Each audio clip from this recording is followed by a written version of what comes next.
Fox Sports. We are Baltimore. We are Southwest.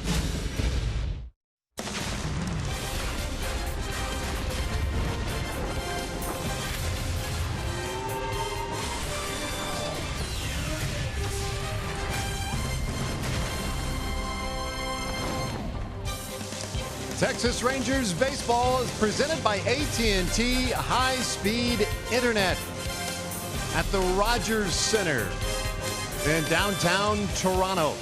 The Rangers and the Blue Jays, game 3 of our 4-game series up here in the Great White North. Hello again, folks. Welcome indoors to the Rogers Center. Great to be with you tonight. I'm Dave Raymond with Steve Busby.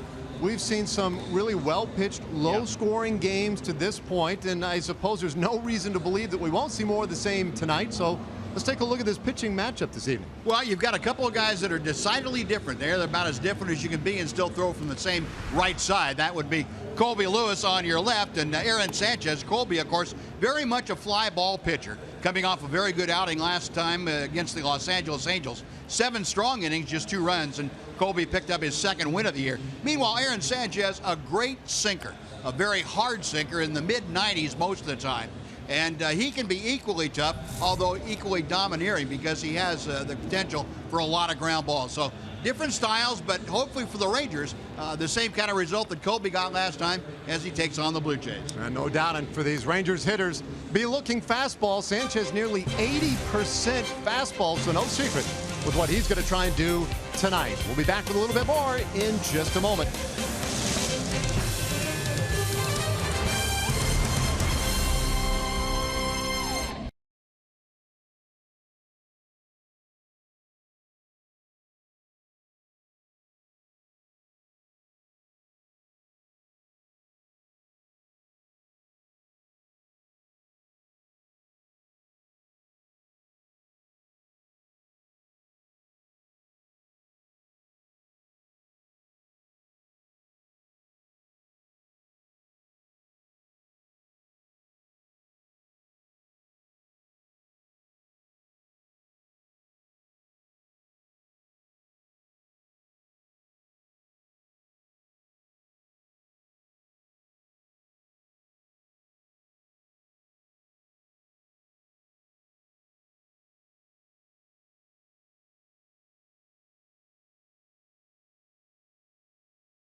Brought to you by your Texas Ford dealers. Visit your local Texas Ford dealer today for incredible deals and see why Ford is the best in Texas. By AT&T High-Speed Internet, get a deal worth talking about. Get high-speed internet from AT&T. And by Southwest Airlines, transparency, low fares, nothing to hide. Game 3 of our 4-game series. Rangers and Blue Jays. Well, the starting lineups in the first pitch coming up next.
3 in this 4-game series as we take a look at our Southwest starting lineups for the Texas Rangers. Rougned Odor will be in that leadoff spot again tonight at second base. Nomar Mazara, Adrian Beltre, and Prince Fielder. Then it'll be Ian Desmond, Mitch Moreland, Elvis Andrus, and at the bottom of the order, Ryan Rua and Bobby Wilson back with the club starting tonight. Ready to go on the first pitch from Sanchez. What do you know? A fastball, but it misses. Well, Aaron Sanchez, that great sinker ball we were talking about, the curve and changeup, and more sinkers right after that. He is something. He relies on that fastball, the sinking fastball. Rougned, though, got a pretty good piece of that one to right center. Second night in a row, he's up there hacking on the second pitch, this time up against the fence for a leadoff double.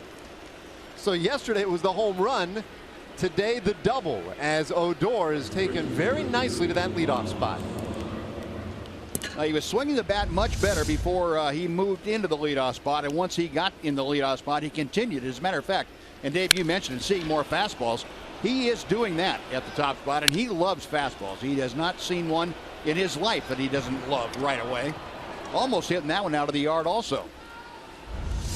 Another real good start to this one. You see his 8th double of the year. Nomar Mazara.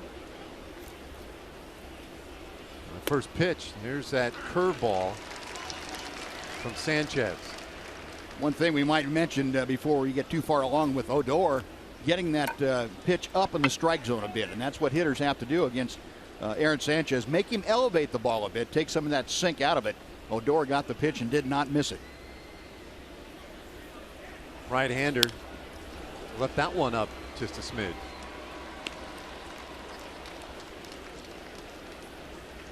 Nomar Mazara, .325 average. He's 6th in the American League. The American League Rookie of the Month for April. And has continued to play very well here in this first week of May. RBI spot right out of the box tonight for the Rangers. And Mazara, fly ball center field, drops in. Odor stumbled, but will make third base. That's interesting. Kevin Pillar very good in center field, pulled up short on it, and I'm shocked he didn't make a play toward third. If he had come up with it cleanly, it would have been a very interesting play at third base, because Odor was going, whether Pillar comes up with it cleanly or not. Rougned right there sees, it's going to drop, I better get going. That was too late. If Pillar comes up with that cleanly, Odor would have been a dead duck. Now he sees it's going to fall right there. He says, I've got to go. No, I don't. Yes, I do. And fortunately, there was a little bit of a mishandle on that short hop by Pillar. And the Rangers' beneficiaries. Rangers have to score in this situation. They had one like this last night in the 8th inning. Didn't get the job done. It cost them the ball game. Well, they've got a good man at the plate right now, Adrian Beltre. Checking in at 277.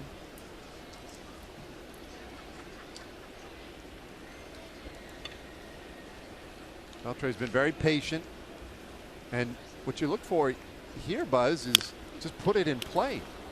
I mean, that's where we're running into some trouble. Put the ball in play, and Beltre's, the contact man. Only 10 strikeouts so far this year, one of the most difficult to punch out in the American League. Now, Adrian's got the infield playing back, so you're right, contact is the main thing. Anywhere in the middle of the diamond is fine. Last night in that 8th inning we talked about, they had the infield pulled in. You really needed to elevate the ball, and Mitch couldn't get it done, and Elvis got caught looking at a third strike, and that chance went by the wayside. 1 ball and 2 strikes now on Beltre.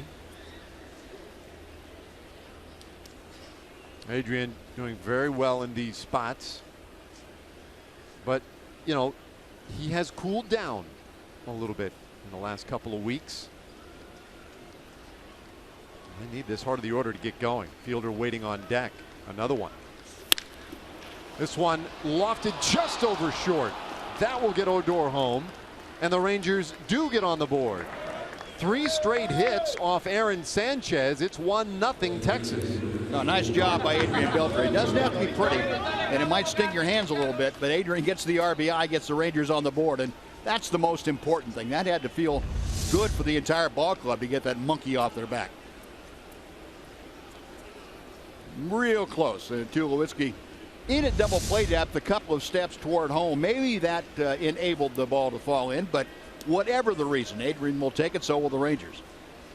Now Fielder, who despite a low batting average has done a great job of driving home runs. And so far the low strike not in vogue for plate umpire Rob Drake, and that may well work in the Rangers' favor tonight. Yeah, at least that kind of an umpire will give the Ranger hitters an opportunity. You start calling low strikes for a guy like Sanchez, and you might as well just wrap it up and go on home. Breaking ball gets away, and Mazzara will hold second base. You know, when a hitter is forced to swing at that pitch that's low because it's going to be called a strike more often than not, and the guy has a sinker ball anyway, it's trouble. Pretty good job by Russell Martin back behind the plate, a technician as far as a catcher goes. He is very, very good defensively. 2-0, good hitters count here for Fielder.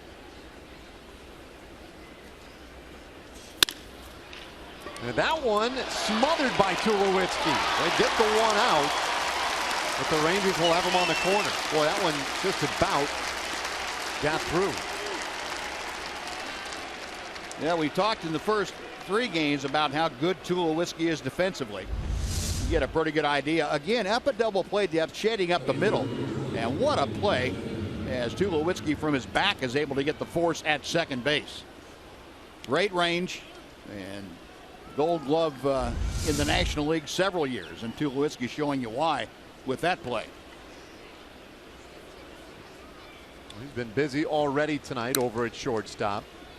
Rangers, though, they've scored a run. They have him at first and third, and now Ian Desmond.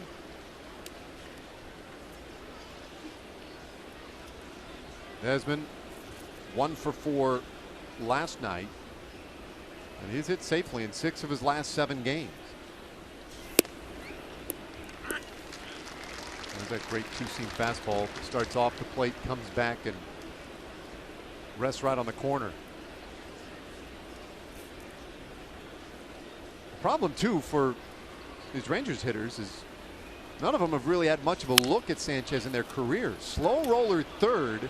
I don't know if it'll be enough to get 2. It is not. So Desmond beats it out at first. In fact, doesn't even draw a throw, and Mazzara able to score. That's 2 quick runs in the first. Yeah, and that's getting the job done. That's something the Rangers haven't done the first 2 games of this series. Get the ball in play when you had a runner at third and get the runner from second over with nobody out. They were able to do everything they needed to here in the first inning for a couple of runs. When as stingy as Sanchez is, that's an accomplishment. He doesn't give up many. This guy has been a lift for the Blue Jays in that rotation.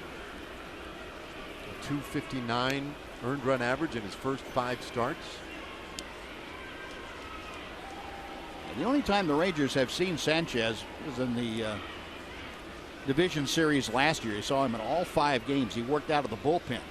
So they have a little bit of an idea what they're facing in Sanchez. Although coming out of the bullpen, he really didn't use his whole repertoire last year. Primarily sinker and then the slower breaking ball. But he's added both the cut fastball and that changeup. So I suppose some of the good news may be for Rangers hitters is he does not use them very often. I mean, he relies very heavily on that two-seam fastball and occasionally four-seamer. And do that one past Mitch Moreland for strike 1. Now, the most at-bats that any Ranger has against Sanchez is 3, and that's Delano DeShields not in the lineup today.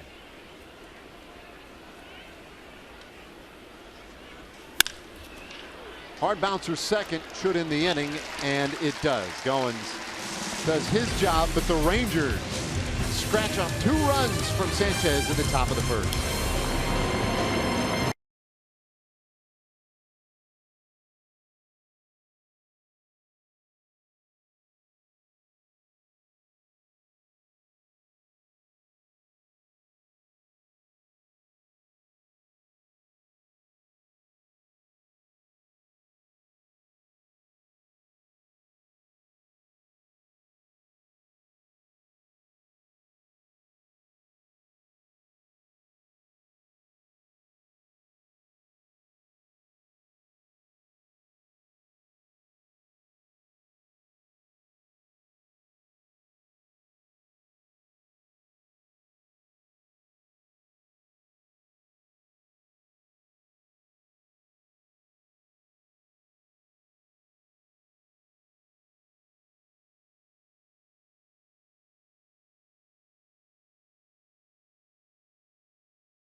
Rangers get 2 in the top of the first. And now we take a look at what the Blue Jays are going to run out there today. Michael Saunders in left field. Josh Donaldson at third. Jose Bautista, the right fielder, hitless in the series. Edwin Encarnacion, Justin Smoke, and then Troy Tulowitzki, who has struggled with the strikeouts. Kevin Pillar, Russell Martin, and then Ryan Goins, the second baseman, rounds it out. And that Blue Jay lineup will be facing Colby Lewis tonight. Colby has not fared very well against the Blue Jays here in Toronto or on the road. This is his 6th start. He has fared well against everyone else he's pitched against this year at .319 ERA, and he has also been in position to win 4 of those 5 starts when he left the ballgame, and only has gotten credit for 2 of them. So Colby's done a great job of keeping his club in the game. Well, the veteran right-hander against Saunders, still a smidge above 300 with the average, and he'll go up after that one. It bounces up into the stands. An automatic double for Saunders to start the bottom of the first.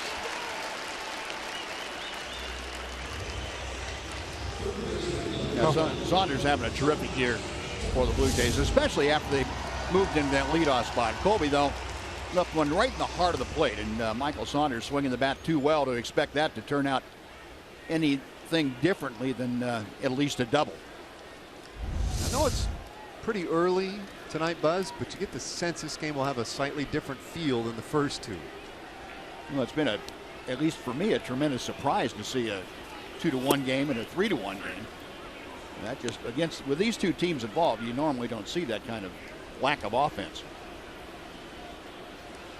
Rangers struck for 2 in the top of the first tonight. Leadoff double for Saunders. Now the dangerous Donaldson. 1-1. Hasn't been a big series for the usual suspects in this Blue Jays lineup. Donaldson chief among them. 1 for 4 on Monday night. Donaldson had a hit in 3 trips last night. I think maybe bigger still are all the runners that guys like Donaldson, Bautista, and company have left on base for the Blue Jays. They've had some opportunities, but the big bats haven't come through with the big hits. 2-1 from Lewis, and that'll even the count. Yeah, what's surprising, Davey, to me anyway, even more, is that in a row, all 4 of them batting right in a row, haven't picked each other up. Normally, you know, one guy will leave some on, like Bautista. Well, normally after that, Encarnacion would pick him up, or Tulowitzki after him. But that hasn't happened. Rangers have had some good fortune in that regard. A little bit tight that time. Full count on Donaldson. Well, and Donaldson, you know, despite the fact he hasn't unloaded yet in this series, I mean, his overall numbers, especially the power numbers, have been very good this year. And you would think that that would take some pressure off Bautista. So he chases a breaking ball for strike 3, and that is the first out of the inning. We were talking last night about Josh Donaldson. He will chase. He's up there to swing the bat. Unlike Jose Bautista, who will take the walk. Donaldson's pretty tough to walk. You get him in a run-producing situation, which a man on second, nobody out, is for him. He can expand his strike zone, and Colby used that against him for a good strikeout. Well, here's Bautista. Hitless in 9 trips. And he has been very entertaining to watch after the at-bats.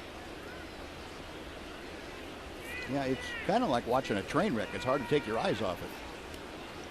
I was trying to recall that movie. Came out probably, I don't know, 5-10 years ago. As Lewis catches the corner. A guy in traffic in Los Angeles, and he ends up just melting down in this traffic, falling down. Falling down, there it is. Michael Douglas, and that one, it was, I sort of feel like we're getting a real life version of that watching Bautista this week.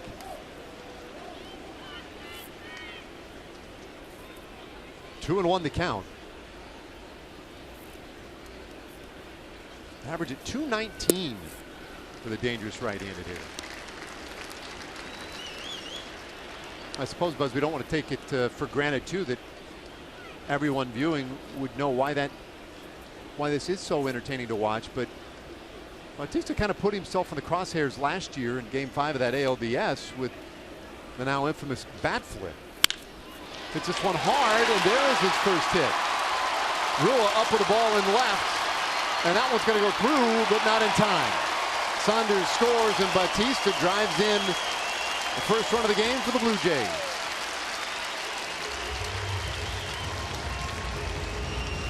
Well, as we mentioned, you get these guys enough opportunities, eventually they're going to come around. And Bautista, his first hit in, 10 at bats now in this series, and he had left 9 men on base and decided that was enough.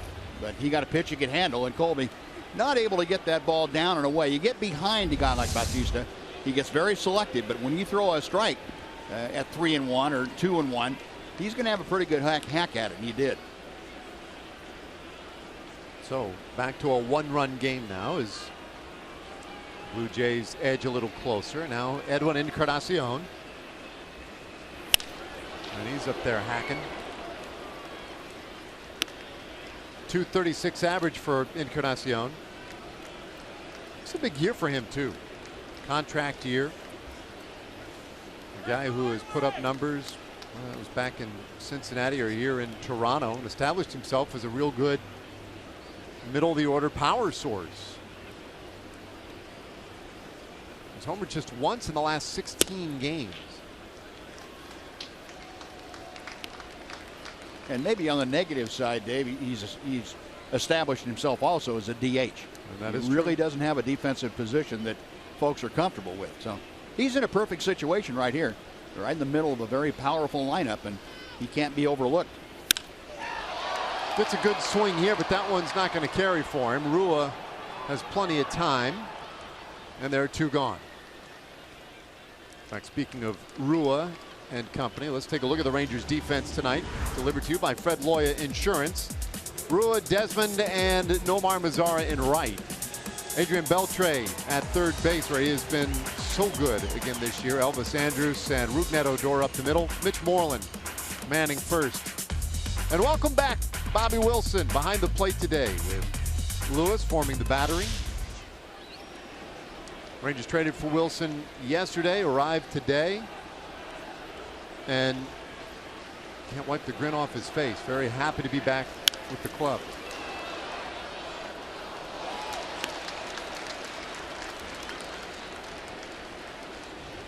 Justin Smoke has had good numbers against Colby Lewis in his career.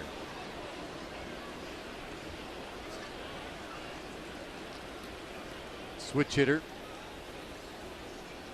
batting left-handed, and it's 1-1.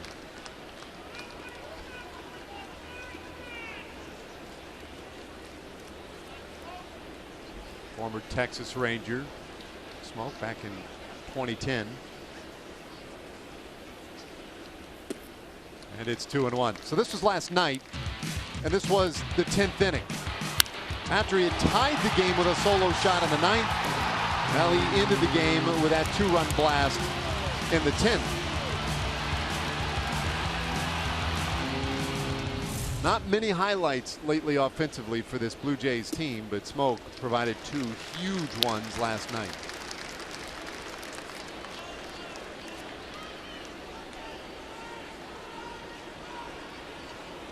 It's the 4th multi-homer game in his career.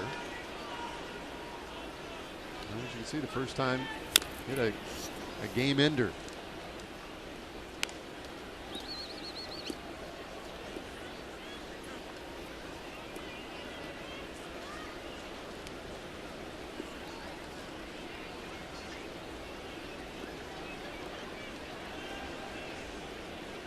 It's been better than 4 years with the Mariners, now in his 2nd year here in Toronto. Runner going, and that one pulled foul. So Lewis, Buzz, seems like a little bit like 2 nights ago with A.J. Griffin. It's a matchup that, just in theory, I like against Toronto, because he'll mix it up and try and keep guys off balance, not going to try and overpower a whole lot of guys. Seems like he's made for this kind of line. Well, the one thing that Colby doesn't have that A.J. Griffin has is a big difference between his fastball and the curveball. Colby is more fastball slider, and there may be 6 or 7 miles an hour difference at most.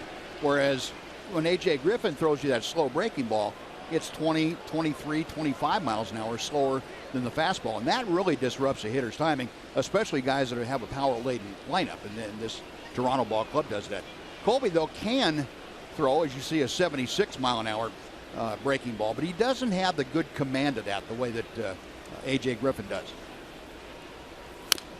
There is that slow curve. Yep. So that's usually a little bit more of a show me, or just usually sometimes a get ahead type of pitch when the guy's looking for a fastball. You just want something that has a little bit of a wrinkle in it. But Colby is basically fastball slider, and that's not to say he can't have success against Toronto. He certainly can against anybody when he's able to get that slider down and away to the right-handers, down and into the left-handers, and run the fastball to both sides of the plate, which is really the key to him. If he has command on both sides of the plate, he's going to be okay. It gets a swinging strikeout of Justin Smoak, second of the game for him. And we've played 1 inning. Offenses have shown up tonight.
Sports Southwest is brought to you by your Texas Ford dealers. Visit your local Texas Ford dealer today for incredible deals and see why Ford is the best in Texas. Beautiful spring weather up here in Toronto, but we're indoors, roof closed here at the Rogers Center. And Elvis Andrus will lead off the second inning. Elvis and Ryan Rua and Bobby Wilson. Rangers worked with a 2-1 lead. Broken bat line drive. Base hit for Andrus. Josh Donaldson didn't know which thing to get out of the way of. He knew about the bat, he knew about the ball, and he was leaving the premises. Poor guy's being chased by 2 of them. It might be a situation where no need to discriminate. Just get out of the way, period. Wow. Wow. Yeah. You know it's the hot corner because of hard hit baseballs, but how about bats coming at you? That's a little added bonus. What do I do with that? Well, those are great pieces of wood right there. He's happy those have gone to waste. You gotta hit out of it. Base runner on for the Rangers in the second. That's getting a good handle on that at bat. Rua, 278 average. Today getting the start in left field. This is his 11th start this season, and he's been used just about everywhere. Mostly left field, but a little first base, some right field as the DH. So a versatile member of the roster for Jeff Bannister, and he's in a hole here, 1 and 2.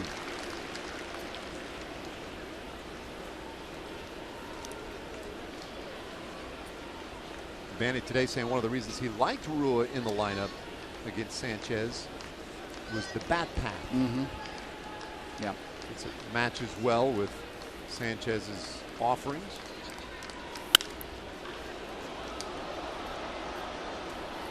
Meaning that Rua is a pretty good low ball hitter, and that kind of a swing path has the bat going through the hitting area of a sinker a little bit longer. Guys that are high ball hitters don't typically aren't able to handle that as well. Rangers already with 4 hits in this thing against Sanchez. And he gets Rua swinging, his first strikeout tonight. Well, I don't care what your bat path is, when that 94-mile-an-hour sinker is working the way that last pitch was for Aaron Sanchez, it's going to be tough unless you have a tennis racket. That just some nasty stuff when he gets it going. Well, now here's Bobby Wilson. Now, Wilson with Detroit, he played in 5 games, started 4, and was 2 for 13. Now, the interest the Rangers had in bringing Wilson back has a lot less to do with his bat than it does with his glove. He is a very skilled receiver, and he is just happy as can be to be back with the Rangers.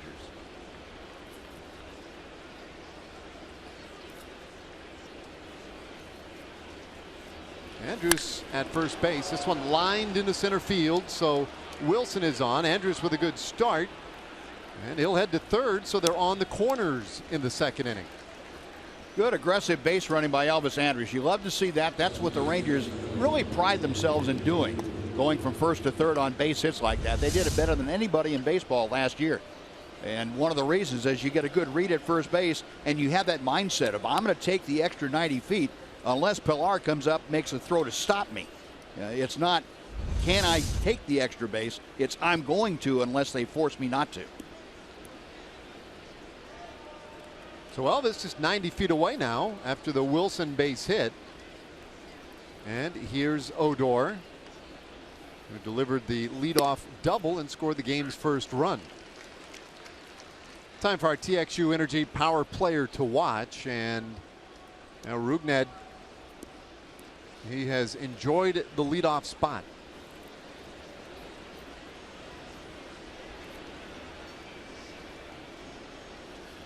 Sanchez to the plate, and that one is ripped into right field, a base hit. Andrews will score. Wilson stops at second, and it's 3-1 Rangers. Nice job by Rougned Odor. Got a slow breaking ball, or a slower breaking ball from Sanchez that stayed up. And to go back to what we were talking about, the approach the Ranger hitters have, make him elevate the ball in the strike zone. That doesn't mean just fastball. You're looking up a little bit, and Rougned got one that stayed up about belt high on the breaking ball, and he was ready to handle it. And he pulled that in for the RBI single. 6 base hits now for the Rangers and 10 hitters that have come to the plate against Sanchez, and that is very unusual. Here's a guy in Sanchez that gives up an opponent's batting average around 200. And, he is having some problems with Rangers tonight. Yeah, the Rangers appear to have found him on the right evening, because you're right, all the numbers point to a much different start than the one we've seen so far. Rangers have happily taken the 3 runs and the 6 hits to this point. And now 2, 3, and 4 coming. Here is Nomar Mazara. You know what you just said, Dave, that the numbers would suggest otherwise. That's where we get a little bit backwards with statistics. We look at the stats, they say certain things. We project that into future performance. That is not always a guarantee. You know, that performances dictate what stats are, not the other way around. A little bit tight, 1-1. Yeah, in fact, I mean, that's a That's a really good point, right? For so long, for decades and decades, the trick has been, well, stats are not predictive in the least. They're records of history. And that has been one of the real challenges and breakthroughs to some degree in the last decade and a half, 2 decades, trying to find those other ways to look at things. And now we're into the spin rates and those types of things. More times than not, it seems like the new information that we're able to acquire that is maybe a little more predictive, it predicts failure more so than it can predict success. Well, you look at the baseball statistics, always predict failure. A 300 hitter. Well, that's 70% that's a good point too. Failing. Mazara comes up empty. Second strikeout for Sanchez. And it comes at a very big time for him.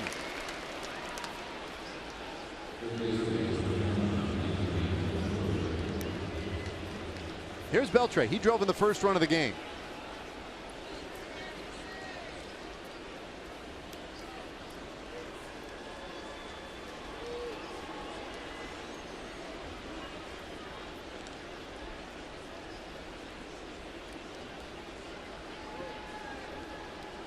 Sanchez just 23 years old, and he puts it right on the outside corner. Came up as a 22-year-old at the end of the 2014 season and was used in relief and just dominated in relief. 24 appearances, a 1.09 ERA. That one a little high to Beltre. Then last year, Sanchez started the year in the rotation, and Blue Jays were excited. Got hurt. Went on the disabled list with a strain in his right lat. And when he came back, he went to the bullpen. Tapper by the mound. Now, that's no easy play, although Donaldson gets there and has that strong arm to get Beltre inning over. Rangers, though, get another one off Sanchez, lead by 2.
As we head to the bottom of the second inning, John Radigan at Rogers Center. The rotation has been so good. 27 games, 27 times they've had 5+ innings. 19 of those 27 starts have been quality starts. Colby Lewis knows it's been good and hopes it stays that way.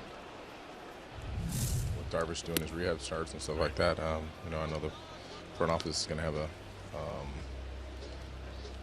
decision to make, with how he's going to fit in and where he's going to fit in. So, yeah, we'll see. I mean, it's only going to get better. I feel like bringing that type of arm into the rotation too. So. Interestingly, one of the things they've talked about, obviously, is the six-man rotation. Colby, who pitched in Japan for a couple of years, was part of a six-man rotation there and loved it even as a younger man. As he gets a little longer in the tooth, he thinks he might like it even better now, guys. Yeah, well, thanks, John. That is always a topic of conversation when it comes to Darvish and company. And it'll work out well with the scheduled days off, at least in the early goings when he returns. Bouncing ball third, Beltre right on top of it, and a good dig at first to retire Tulowitzki. We'll look at our Kubota power stats tonight. Rangers pitchers, the starters, boy oh boy. I mean, the win percentage one thing, but it's the ERA. It's the quality starts too. So they just have been piling those up this year. Yeah, and working 162 innings, that's something that Ranger staffs are not used to seeing that. They're used to seeing the bullpen working all those innings, and the starters, every once in a while going 6, but most of the time 5, and that's just the reverse this year. Doing a great job. Every single one of the starters has been just outstanding. 1 strike pitch to Pilar. 1-1 the count.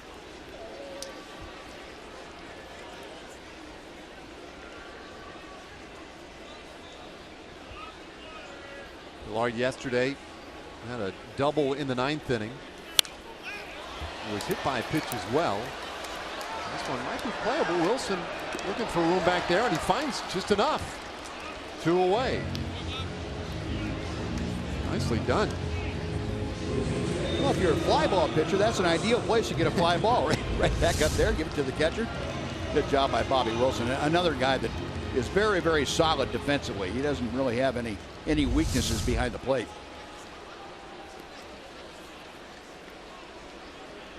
Those are nifty, those free outs that you get on pop-ups like that. Here's Russell Martin. And Lewis commanding the breaking ball early on. Martin's offensive numbers have been devastatingly bad, but he ties into this one. Just didn't get enough of it. Desmond hauls it in, and it completes a 1-2-3 inning for Colby Lewis. 3-1 Rangers.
Dr. Pepper are teaming up to bring you savings at the ballpark this season. Bring a Dr. Pepper can to the box office or use the online coupon code Dr. Pepper and receive savings of up to 29% on most Sunday through Thursday games. Visit TexasRangers.com/specials to get your tickets for May 9th through 11th when the Rangers play the Chicago White Sox. third inning. And a great start to this one for the Rangers, as they have managed to get to Aaron Sanchez early. Prince Fielder reached on a fielder's choice in the first inning.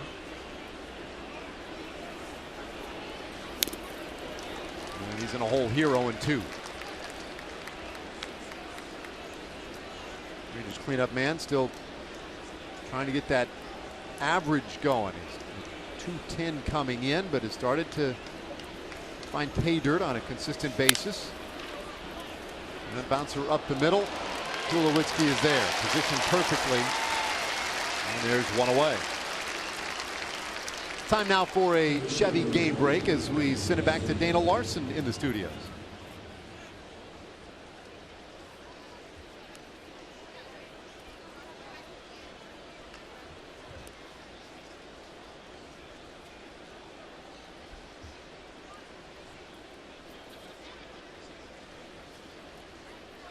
Yeah, thanks, Dana. Cubs, doesn't matter how they do it right now. It works. Well, and Lester might have found the secret to calming his fears down about throwing to first base. You know, he has a terrible time throwing the ball to first base on comebackers, on bunts, all that stuff. Pickoffs, he won't do a pickoff because he's afraid to throw it away. Maybe you just throw a whole glove over with the ball in it. I noticed he didn't throw the glove away when he did that. No, I think that's a really good observation. I don't think he's going to buy that idea, but just a thought. Tough to implement, but but he got away with it today. Desmond drove it a run with a fielder's choice in the first inning. And he is a strikeout victim for the second out in the third. That's 3 punch outs tonight for Sanchez. Good hard throwing right-hander Aaron Sanchez, and here comes a left-handed hitting Mitch Moreland.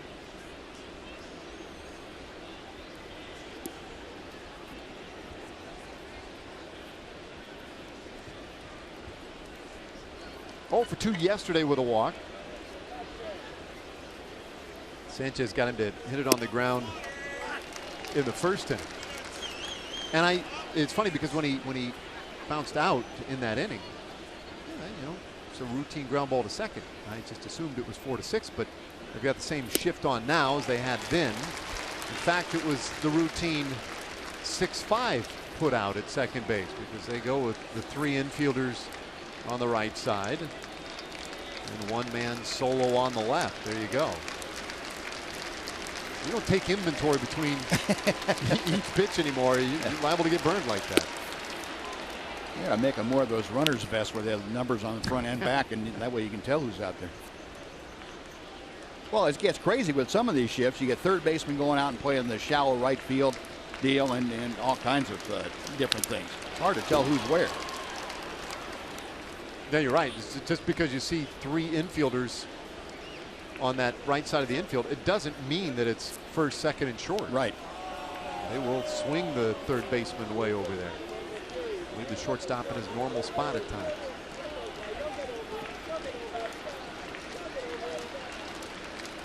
The 1-2 to Moreland. We'll see another.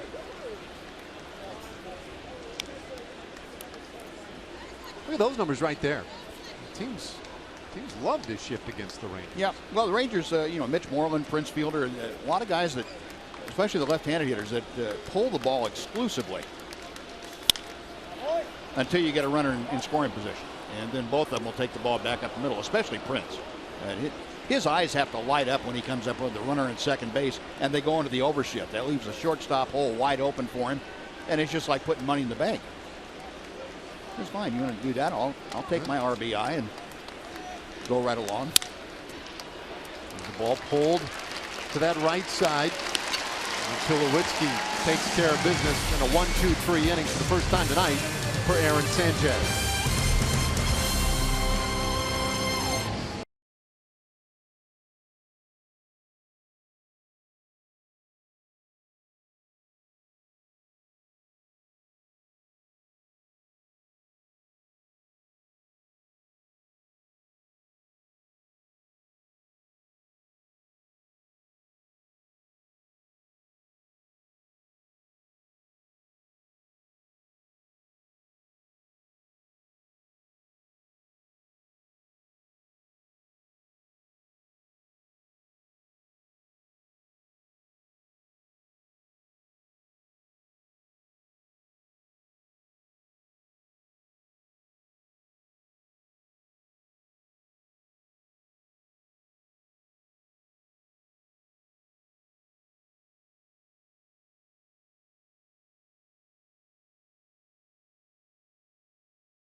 Baseball brought to you by T-Mobile. We look at the minor league clubs. Round Rock, how about that?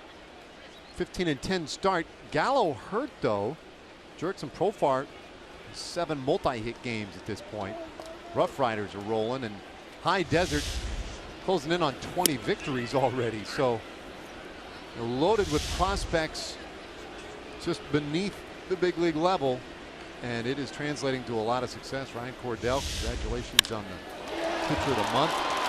This ball hit well by Goins, but back on it, Mazzara. 1 out in the 3rd inning. No, a good read by Nomar Mazzara in right field. Playing relatively shallow with Goins up there. Yeah, Goins not noted for his power, but Nomar got a very good read on the ball, very good jump going back to his right. And he just continues to impress. Great instincts in the outfield and on the base paths. Still looking for something that's wrong with this game, and I haven't found it yet. Meanwhile, Colby Lewis has retired 6 straight. Blue Jays will get a second look at him here as Saunders stands in. Big curveball has been pretty sharp for Lewis so far early on. Yeah, using that more tonight, Dave, than we have seen him in the past.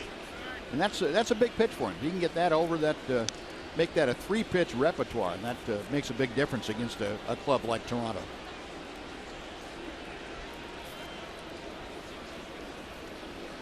The 1-1. He went with it again there. This time missed a little too far in.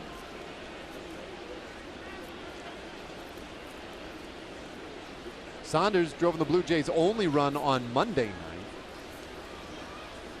Struck out 3 times yesterday, but in the early goings he was one of the few who could get on base and get himself into scoring position with an infield hit and a walk. Been on a pretty good run lately. He's heading into this series. 2-2.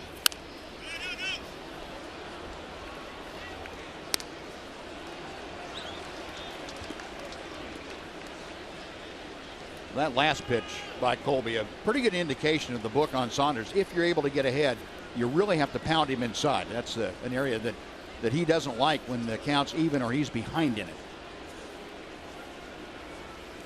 Try it again. And there's that low called 3rd strike. Saunders not pleased, but I think acknowledging that that was probably a little too close to take. Yeah, on a 2-2 count, a 2-strike count, that's a pretty good pitch by Colby.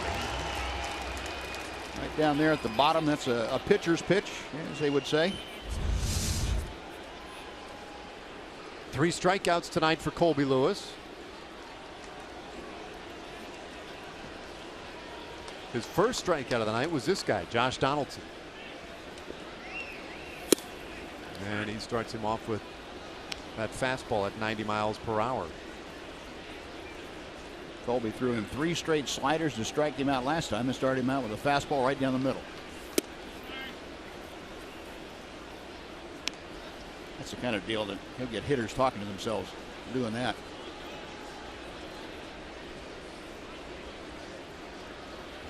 The 1-1.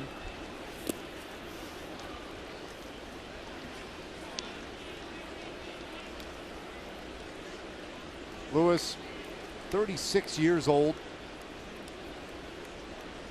And maybe doesn't have that electrifying stuff anymore, but man, he still knows how to pitch. 2-2. Yeah, and Colby will tell you it took him that tour of a couple of years in Japan for him really to discover himself and realize how simple, not easy, but how simple pitching can be for him. Found out that, hey, if I throw strikes with a fastball, spot it up, throw the slider, take a little bit off here, a little bit off there. Said it's not as difficult as he made it out to be. And he gets another strikeout of Donaldson. 4th strikeout of the night and another perfect inning for Colby Lewis. And we go to the 4th.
Tuesday, May 10th, and the first 20,000 fans at the game on May 10th will receive a Major League Baseball Network Rangers AL West champs tote bag. Go to TexasRangers.com or call 972-RANGERS to get your tickets today. Monday, Tuesday, Wednesday next week, the White Sox are in. Chicago White Sox team 19-8, Buzz. I mean, it is amazing what they have done. Talking about good pitching, they are good pitching personified this year. And all the talk about the Chicago Cubs. White Sox are 19-8. The Cubs are 19-6. They're pretty dadgum close. Here's Elvis Andrus. Base hit and a run scored in the second inning. Stays alive 0-2. All right, so I got a question for you, Buzz. We know Sanchez throws a very high percentage of fastballs. Now, they've got movement. I mean, his fastball is kind of nasty. The breaking ball fought off by Andrus. So one of the things they do now is they track how guys do against certain pitches. Right. All right, so the Rangers hit the fastball really well. Now, I think the likelihood is most hitters hit the fastball pretty well. Typically, you can't get to the big leagues unless you can hit the fastball. High slow bouncer second, and Goins takes care of Andrus. Let me rephrase that. You don't stay in the big leagues if you can't hit the fastball. So isolating how a guy does against a pitch. Now, boy, he's 7 for 17 against the slider this year. Does that have meaning? Yeah, well, in that case, if it's a slider, he probably isn't able to hit the fastball very well. No. Most guys that handle a slider well are have a little bit of a slow bat. You know, I don't, because sliders vary so much. You know, the thing you can't factor into numbers is who the guy is throwing and what he feels like on a given day. And all sliders aren't alike. All fastballs aren't alike. You know, Aaron Sanchez throws a 94, 95 mile an hour sinker. The bottom falls out of. Well, somebody else could throw a 94, 95 mile an hour fastball as straight as an arrow, and people light him up. You never get to the big leagues. So it's real difficult to just throw a blanket over this guy's a good fastball hitter, or this guy can't hit a breaking ball. Well, if he's facing Clayton Kershaw's breaking ball all the time, no, he's not going to hit that. Not many other people are either. 2-1 on Ryan Rua. Do you think if you had that information when you were pitching, would you have wanted a whole lot of that? Oh, we had it. Helped? We had it. Another bouncer right back up the middle, and going. It wasn't developed after watching video after video. It developed because scouting reports got around by word of mouth and advanced scouts. But we know who were fastball hitters and who were first ball hitters and who like to change up their at bats according to the situation of the game. Who would take the ball the other way in a run producing situation that normally was a pull hitter. So we had all that information. So it's, you know, that's nothing new. How it's acquired is new. You know, we didn't have computers and all the video. Right, and so there's maybe a little more granularity to the data now, right? They can tell you the number of pitches. You know what I'm saying? That a guy would be 7 for 17, let's say, against a certain pitch, whereas you would just have known, oh, this guy, look, you don't want to throw him a slider. You don't want to throw him a changeup. You know what I'm saying? Sure. Well, my question is, if you're a fastball pitcher and there's a fastball hitter at the plate, what are you going to throw him? I'm throwing a fastball, right? Exactly. You got to go with your strength. And normally that's what it boils down to. And every fastball, your fastball in 4 different quadrants of the plate are basically 4 different pitches. To a hitter, they don't look the same. 1-2 now to Wilson, and he goes down swinging. So all of a sudden, Sanchez is settled down. He's set down 8 straight Rangers.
Southwest is brought to you by Southwest Airlines. Transparency, low fares, nothing to hide.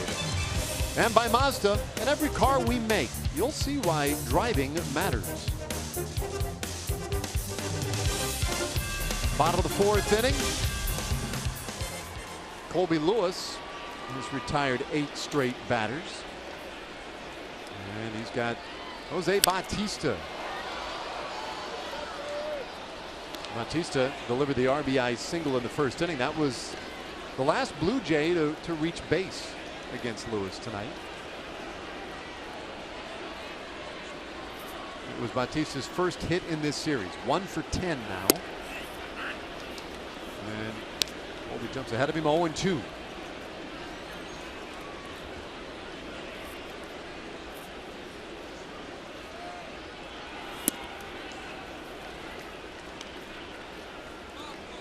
Lewis, oftentimes the case, right? You get to a starter early before he settles in. He has 4 strikeouts tonight. It really seems to have fallen into a bit of a groove since that Bautista hit.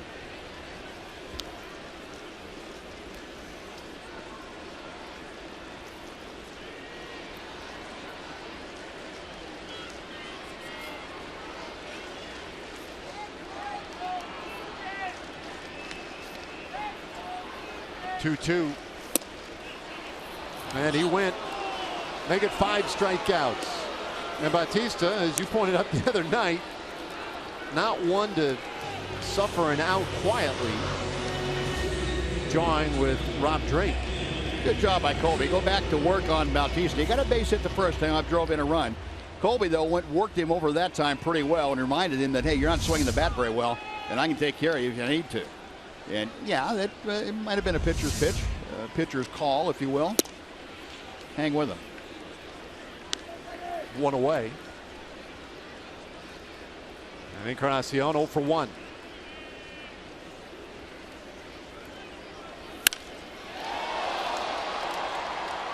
Popped it up. And Ian Desmond is right there. 2 away.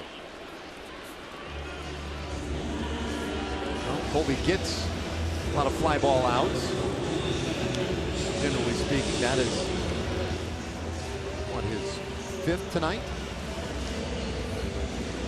Include the pop up by Pilar. He's only gotten 1 ground ball out so far this evening. So yeah, that's pretty typical Colby Lewis. He's got the fastball spotting up pretty much where he wants it, and the slider is good enough, especially the right-handed hitters, that this is Colby's kind of game. He is pitching his game. You were saying in the first inning, if he can put that fastball where he wants on the outer half and on the inner half, he's going to have success. And that one shot up the middle by Smoke. And so the Blue Jays have a base runner. In particular for Colby, Dave, is if he can spot the fastball on the first base side of home plate, which is into a left-hander away from a right-hander at will, then that means he's finishing his fastball. He's getting out through it, releasing it at the proper trajectory, going downhill to the plate.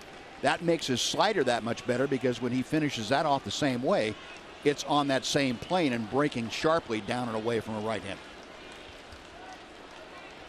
Results have been very good so far tonight. Troy Tulowitzki bounced to 3rd back in the 2nd inning. Tulowitzki has struck out 33 times already this season. That is 4th most in the American League. Walks haven't been there for him relative to those strikeouts. Average dipping near 160 for the season. And yeah, there's a little local concern about that. Everybody goes through their stretches, but Tulowitzki has been one of those guys who's been so consistent over the years, and this stretch has now lasted long enough that there is some concern in that Blue Jays clubhouse. 2-1. The one thing he brings that has not wavered as he has been a Gold Glove shortstop, both in the National League and the Dazzler in the American League as well. Popped up again. Desmond closing in on it. And the inning over as the Blue Jays leave another base runner, and Colby Lewis looking strong through 4.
Here in the top of the 5th as the Rangers have a 3-1 lead at the Rogers Center. Roaming around Toronto, we stumbled onto a great place called the Rosedale Diner for lunch. You've got to try this place as you ever come. Classic old diner with the neon and beautiful, a very small place. The recommendation was to get the sticky pork ribs. So that's exactly what we've got. They've got an Asian barbecue sauce that's delicious. You see the sesame on there. You see the scallions. Just a delicious barbecue sauce. The meat was just right. As you see Rougned Odor step in there. The meat, you just had to tug it off the bone, but you could clean the bone. Here's my favorite picture. There you see the ribs again. There's my favorite picture. Those sticky ribs, and not a drop on my shirt or my tie. Now, there was tons on my face, guys, but I don't have to take that to the dry cleaners. Thank goodness. Odor bounces out to start things in the 5th inning. That's nice. You'll notice that he wore a soft sauce-colored tie. Yeah. Smart move, John. John's a veteran. He's been around with that. All right, Johnny, where was the recommendation when we first got to town? We only have 1 day left. That looked pretty good. Looked very good. This is a good eating city, too. Yeah, sure is. There's Nomar Mazara. Yeah, if you can't find a restaurant to your liking in this city, you're in trouble. Very international, and they embrace all of it. 2 balls, no strikes to Mazara, who singled and scored in the 1st, struck out swinging in the 2nd. What a start to his big league career. Just 21 years old, youngest player in the bigs. And we noted yesterday his new nickname starting to gain a little momentum. The Big Chill. He is big. Yes, he is. I think that's the first thing that you notice when you meet not just Nomar, but a number of the top prospects in the Rangers system. That prospect game we played during spring training. Right. Some of the Cubs personnel came over during that broadcast and they said, it's like walking by an NBA team. Yeah. You guys, I mean, it's a big crew. Big young men.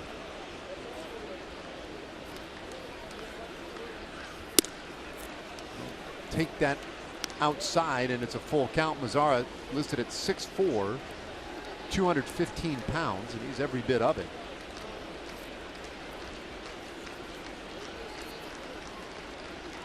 Sanchez comes after him that time, and Nomar able to get just enough of it to earn another pitch. Yeah, and not only are they pretty good size, they can all play. They have some baseball skills, eye-popping skills, as a matter of fact, at times. Well, he has certainly gotten everybody's attention. The payoff pitch and a good lengthy at bat for Nomar. We did the report a little bit earlier on the minor league system. Top 3 clubs all in first place: Round Rock, Frisco, and High Desert. And some of them putting up really outlandish numbers to this point. And the payoff misses. Mazzara draws the walk. And get ready for summertime with Fox Sports and the Texas Rangers. Throughout May, you can enjoy the Cholula all-you-can-eat seats for only $34 for Sunday through Thursday games. Enjoy the Cholula seats and get the best view of the brand new video board in left field. Go to TexasRangers.com/specials and use the code FSSW Summer to get your tickets today. Omar is on for Adrian Beltre. And Sanchez carves off that outside corner. Adrian 1 for 2 so far tonight. Rangers got 2 in the first and 1 in the second for their 3 runs on 6 hits. Blue Jays got their run in the bottom of the first inning. 3 hits so far tonight against Colby Lewis.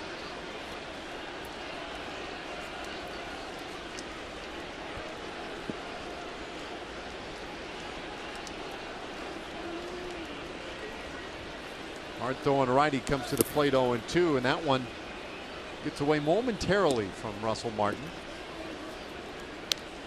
Kept it close enough. So on a night like tonight already, you see Sanchez has thrown 35 pitches at 95 or better. That's a lot of velocity. Yeah, and it's pretty easy 95 too. That's not 100% effort on every pitch like some guys. Beltre turns that breaking ball down the third baseline, but it turns into another easy out. He is able to get Mazzara out to second base.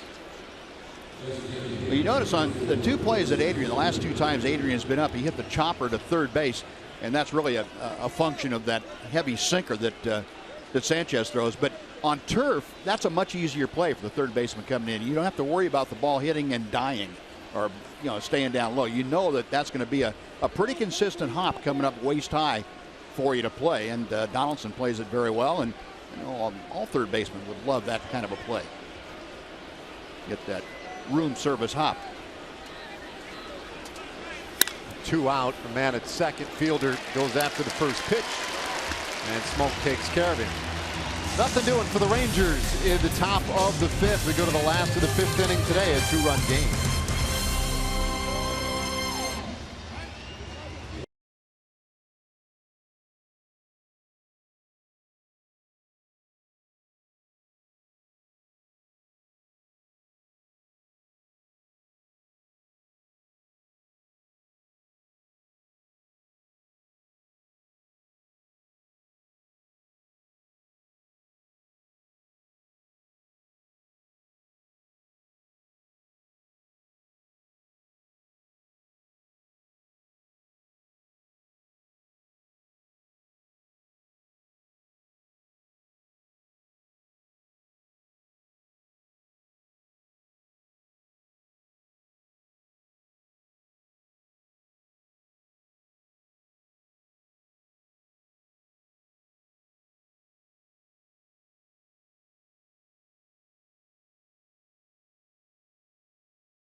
the scoring early tonight at the Rogers Center. Bottom of the fifth, bottom of the order for the Blue Jays. And Colby Lewis, man, has he settled in nicely. Just one base runner since the third hitter of the game.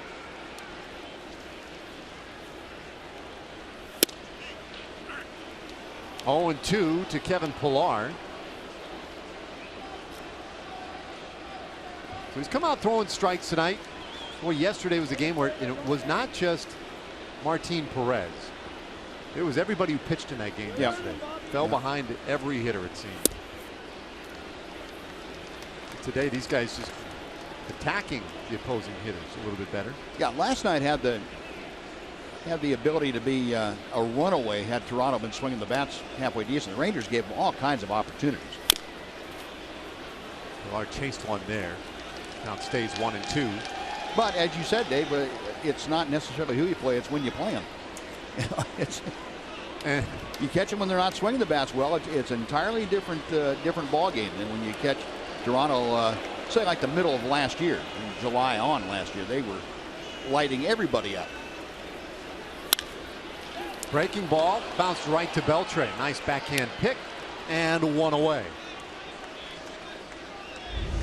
So in case you're wondering what sort of activity keeps these guys busy, it is a thinking man's game.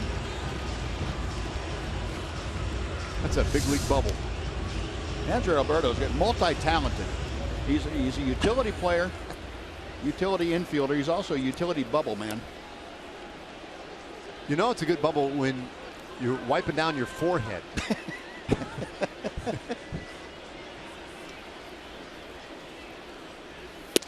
You know, he got the nickname Radio because he calls play-by-play during batting practice. I wonder if he was calling play-by-play during that bubble blowing thing here. I like the fact that he wasn't doing it for anybody's entertainment. I mean, he's by himself. I just want to see if I can blow a bubble as big as my head. What? Yeah, here we go. There's an art to that.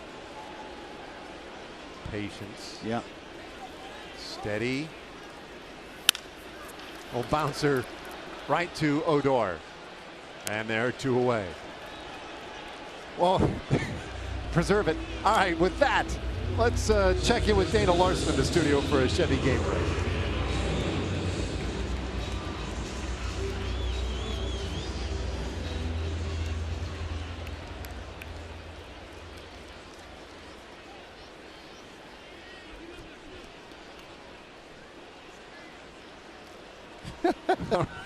Yeah, thank you, Dana. There's a very proud man right down there on the bench. Now here would be, if we have any stats gurus listening out there, I want to know how large a bubble you would have to blow and attach it to that cup to lift it off the ground, off the rail. There's a statistical problem for you to come up with. Uh-oh. Oh. We may never know. Yeah. Ryan Goins. Boy, the Goins been tough for him. Very good. 0 for 22, taking last year's postseason and this year's series. He has not enjoyed playing the Rangers.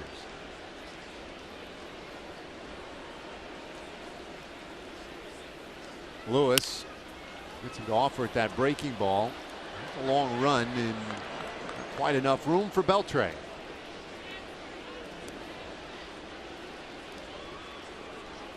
.71 pitches so far tonight for Colby. Decent range right there. And the way he's throwing, no reason to think he couldn't go pretty deep into this one.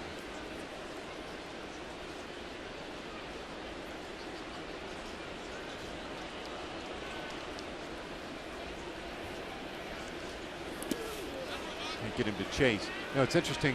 Bobby Wilson traveled today to join the team in the starting lineup right away, and you know, what an advantage having spent spring training with his team. It's it's an easy transition for him right into today's ball game. He's worked with Colby before,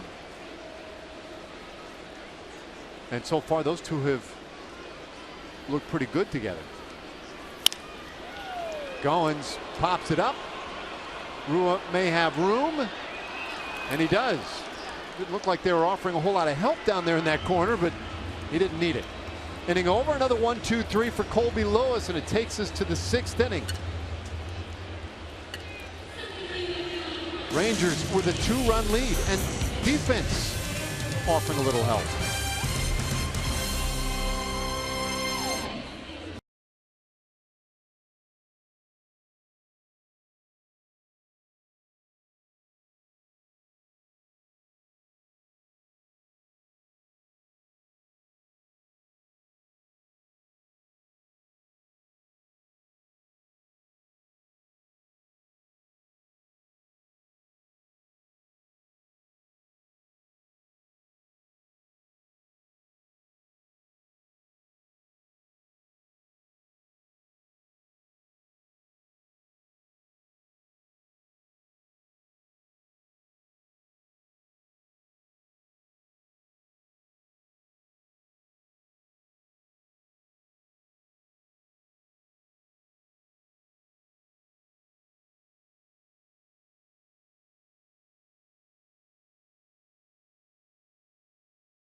Slam inning brought to you by Sonic. Tonight's jackpot, $2,400. Dinner for two at Sonic Drive-In. The Ranger hits a homer. During this inning, Renee Page of Victoria, Texas wins $2,400. And if a Ranger hits a grand slam, well, she wins $25,000. Now, you can register at any participating Sonic restaurant to get in the action yourself. Ian Desmond takes strike one, 0 for 2 so far tonight. I'm Dave Raymond with Steve Busby. Great to have you with us this evening. Third game in a 4-game series. Used to be buzzed that a 4-game series was a bit of a rarity. Yeah.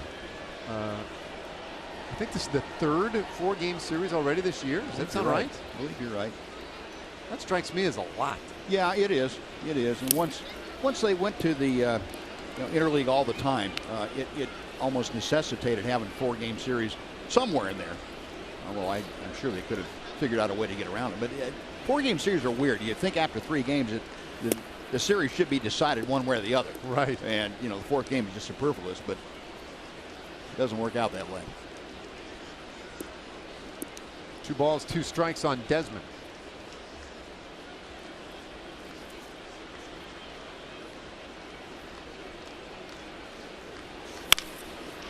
Hard hit ball up the middle, but Tulowitzki on top of it.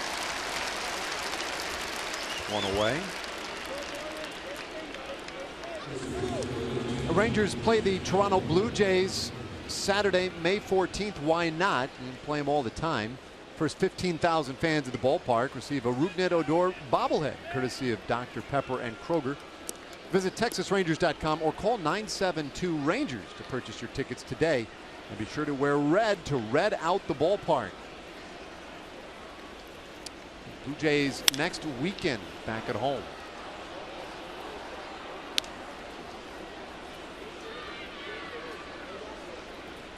Marlins today hit the ball on the ground twice.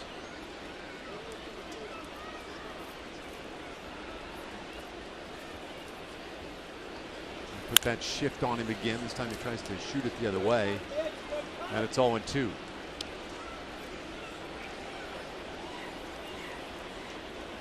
Yesterday, he walked a couple of times, but was hitless in his other 2 at-bats, and that put an end to his 5-game hitting streak. There you see that infield shift.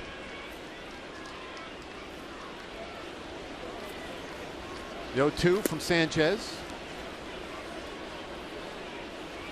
You know, when you think of this shift, Buzz, you think of Ted Williams. Yeah. Yeah. And you think, well, there was a pretty good reason. Ted, you know, he was awfully good, hit the ball hard, and pulled it a lot. And for, I don't know, the better part of 3 or 4 decades, that seemed to be sufficient. And now everybody treated like Ted Williams. This one smashed through the shift. A base hit for Moreland. A good job by Mitch staying with that pitch, going down and getting an off-speed pitch and rifling it right through the shift. Like the changeup down and starting to move away. You can't, unless you have 6 or 7 infielders, you can't plug up all the holes. Well, I was going to say that shift must have done wonders against Ted Williams. Just imagine what he would have hit had there not been a shift. He only went a 406 the last time. He might have hit 460. That's a good point. They showed him. Bouncer to Tulowitzki, second one, and the relay from Goins in time. 6-4-3, and the Blue Jays erase Moreland and the Rangers. To the bottom of the 6th we go.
Jimmy John's delivery of the game. Colby Lewis has been dialed in tonight.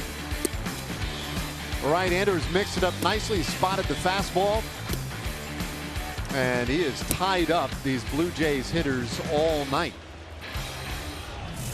Another excellent start from a Rangers starting pitcher.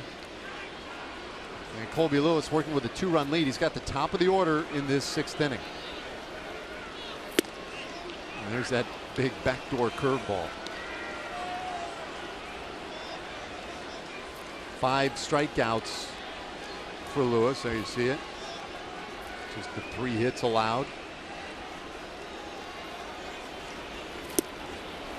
Make it 6 as he gets Saunders for the 2nd time tonight.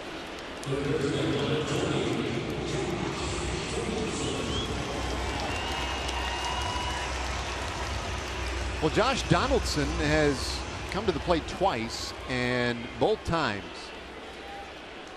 had to make that left turn back to the dugout after a strikeout. Lewis has certainly had a good idea of how to handle him. Average for Donaldson beginning to dip a little bit in this series. And he takes strike 1.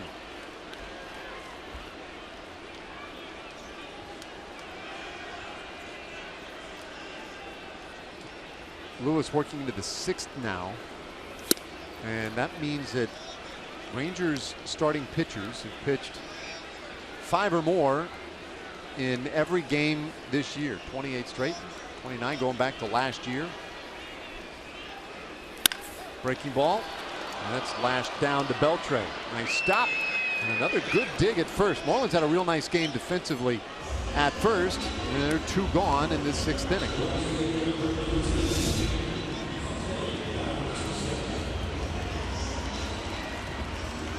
So sure-handed Beltre.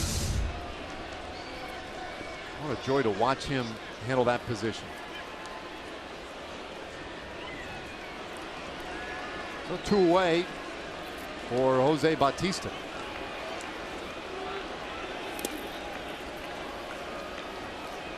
The other thing about Colby's start tonight, he's now 1 out away from getting through 6 innings, and the pitch count only at 80. Rangers needed some length today out of Colby Lewis. That bullpen's a little chewed up.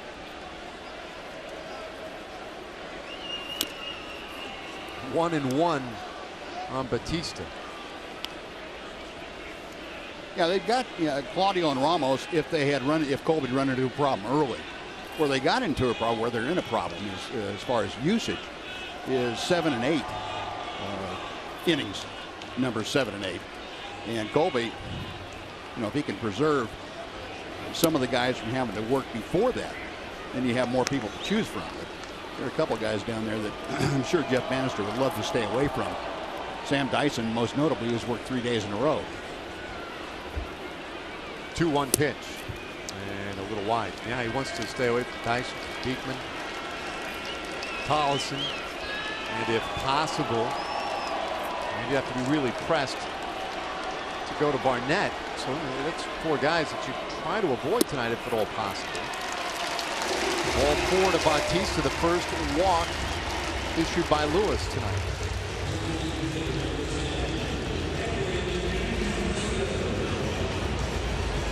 If there is a save opportunity tonight, more than likely Tom Wilhelmsen would be the guy to get the ball there. And they could go straight matchups, sure, at the end of the ball game too, should they want. But it would be a great convenience if Colby could, let's say, go 7, maybe even 8. Yeah, exactly.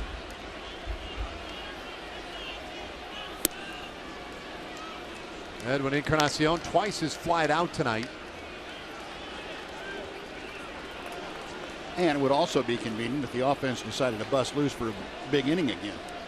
Put 5 or 6 up on the board in an inning, which they're very capable of doing, and they've gotten used to doing it. It's been a very lumpy year this year for run distribution. I mean, they'll go game after game with 1 or 2 runs, and then they'll have that 5-run inning. More of those than anybody. 1-1. That ball hit high in the air down the left field line. If it stays fair, it's gone. And we're tied up.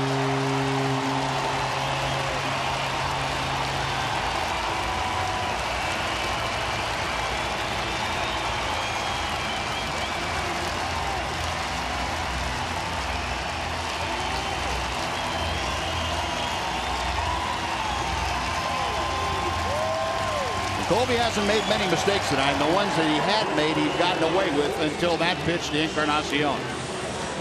That pitch up, stayed over the plate, and Encarnacion, I don't care if he's swinging the bat well or poorly, doesn't miss that one very often.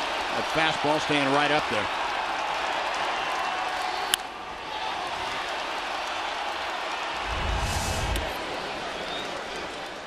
So big 2-run shot by Encarnacion. We're in a 3-3 game. Smoke was the hero last night. Today 1 for 2. And for Encarnacion, those have been hard to come by lately. It's his second home run in the last 17 games.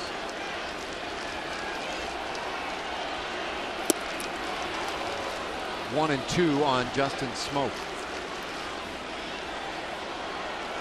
Was the walk at all an indication to you that Colby would be tiring, and pitch count was still relatively in check? No, not a bit, Dave. You know, I just think Colby just happened to miss on the pitch to Encarnacion, and it happens. I don't think he's fatigued by any means. He did the majority of his work in the first inning a long time ago, and been pretty consistent since then.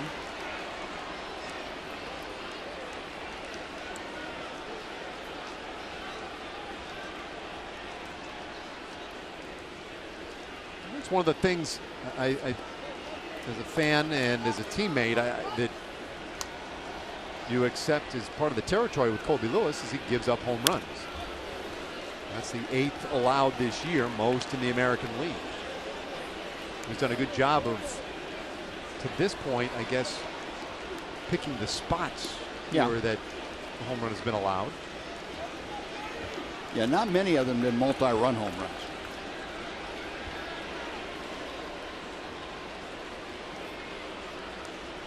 Ball and 2 strikes to the former Ranger Justin Smoak.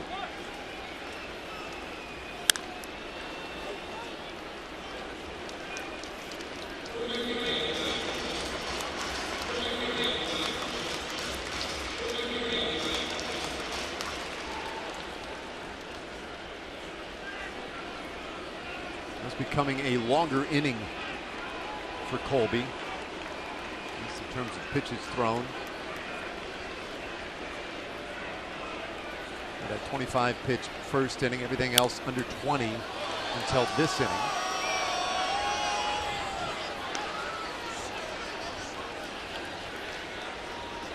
Smoke starting to wear on him a little bit in this at bat. Some activity in the Blue Jays bullpen. Both bullpens for these two teams have struggled this year.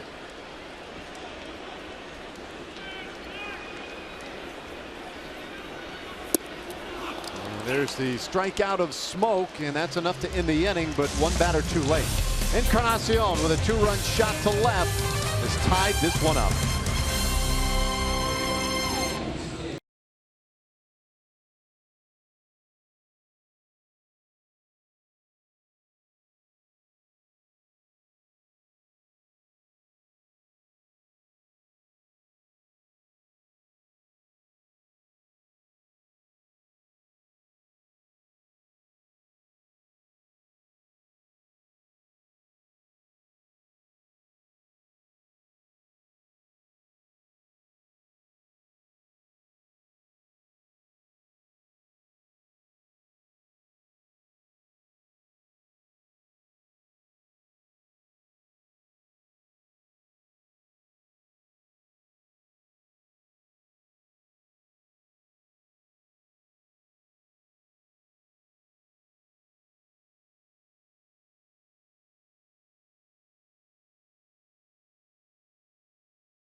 Summary. Let's start it in the first inning. Adrian Beltre with a couple of men on. RBI single into left field. They'd had another one later in the first after surrendering a run. Well, second inning, Rougned Odor came through with a hit, 2 men on base. That made it 3-1 Rangers. But moments ago, Edwin Encarnacion, that 2-run blast erases everything to this point. That means that this one will be decided in the final 3 innings. Ryan Rua 0 for 2 so far in tonight's game. Struck out in the second inning, grounded out in the fourth. And it's 2-0.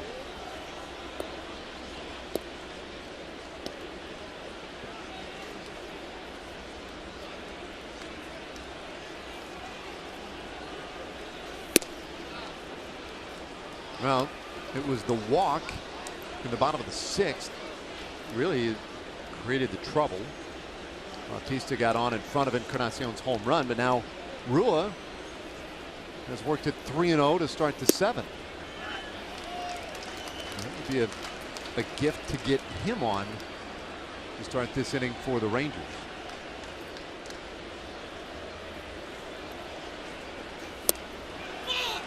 And there it is. So he'll take that free pass. Rangers have the lead man on. Sanchez, he's approaching 100 pitches for the night, but still appears to be in pretty good shape.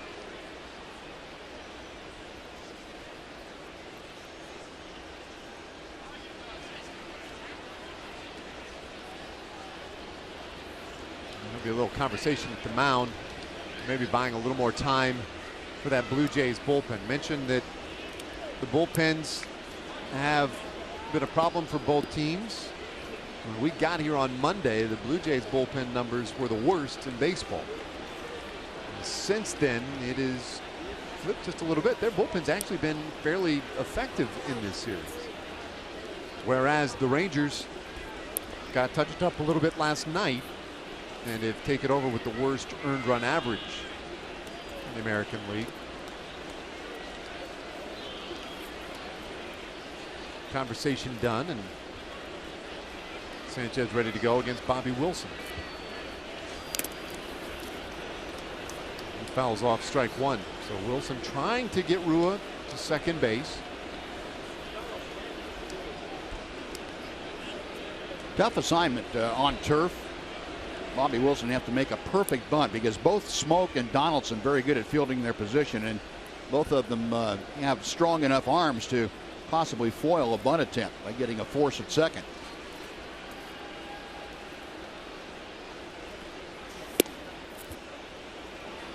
Well, it's 1-1. Didn't look as interested in bunting right there.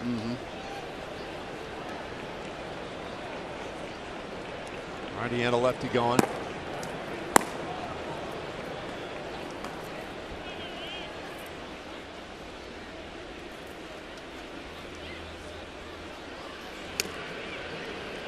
Rua, you don't expect to be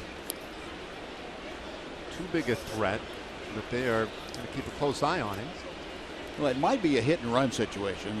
What John Gibbs was thinking about. If you look at the bunt setup and that wasn't going to work very well, you might give Bobby Wilson the green light to go ahead and try and move the runner by putting the ball in play on the ground somewhere.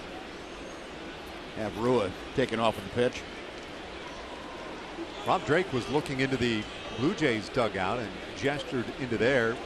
John Gibbons, their manager, shot something back at him, and it may well be that they're looking in their replay room on that pickoff play at first. Yeah, just to,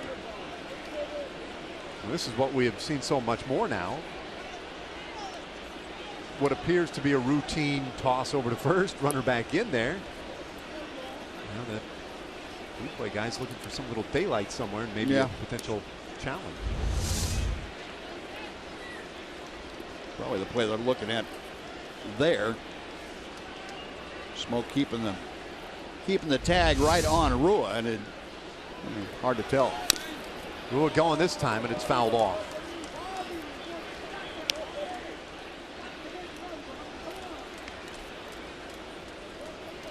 Now that was a hit and run, and you would do that especially on turf when you don't have an extremely good bunter at the plate. Almost impossible with good cornermen defensively to get a bunt in an area where they don't have a shot at a force at second. Now, why the hit and run on turf versus? Well, on turf it's hard to get the bunt down successfully. Wilson strikes out swinging, and that is out number 1.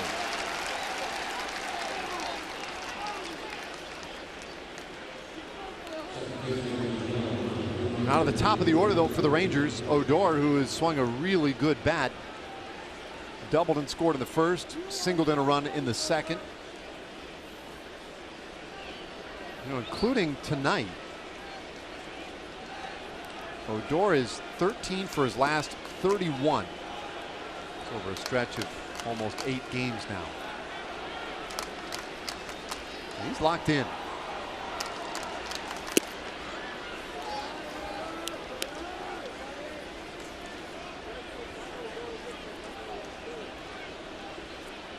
Odor, this is the 8th time in the last 9 games that he has been the Rangers' leadoff man. And it seems to have suited him well.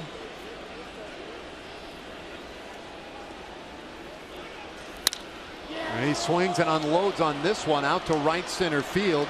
Pilar has plenty of room though. 2 away. Just missed. Yeah, he didn't quite get all that.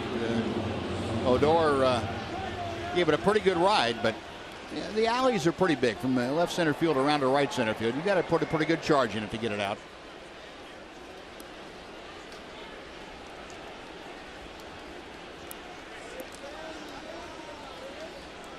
Mazara had a base hit in the first. Walked and struck out.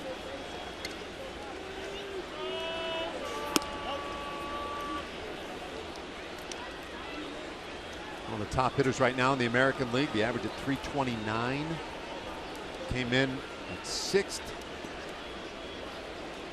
in the league. The rookie just 21 years old.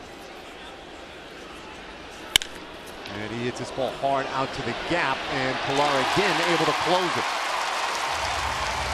He's a strong center fielder and gets it done in the 7th. They'll stand and stretch in Toronto in a tie game.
Wednesday, May 11th. It's a 105 game. Take your lunch break out of the ballpark and enjoy all the dollar hot dogs you can eat, courtesy of Texas Chili Company. Go to Rangers.com for tickets or call 972-RANGERS. Dollar hot dog day, a week from today. Old Black Park. Troy Tulowitzki stands in for the Blue Jays, takes strike 1. Aaron Sanchez gets a congratulations from his skipper. Indication that perhaps he's done after 7 good innings. Colby Lewis right back at Tulo. The count 0-2. Yeah, Sanchez had to fight it tonight. He was rugged a little bit early and got roughed up, but give him credit. He calmed himself down, kept his ball club close enough in striking distance to be able to tie the game later on. Got in on Tulowitzki. Andrus is out, and the shortstop makes the play. 1 away. Time for another Chevy game break. Let's check in with Dana Larson back in the studio.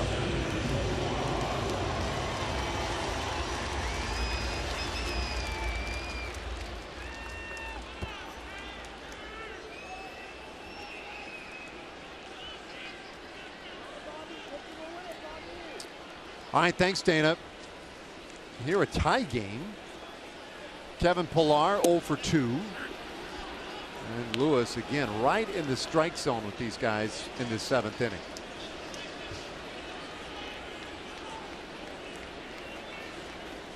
Jumped ahead of Tulowitzki 0-2. Just missed on Pillar. It's 1 ball, 1 strike.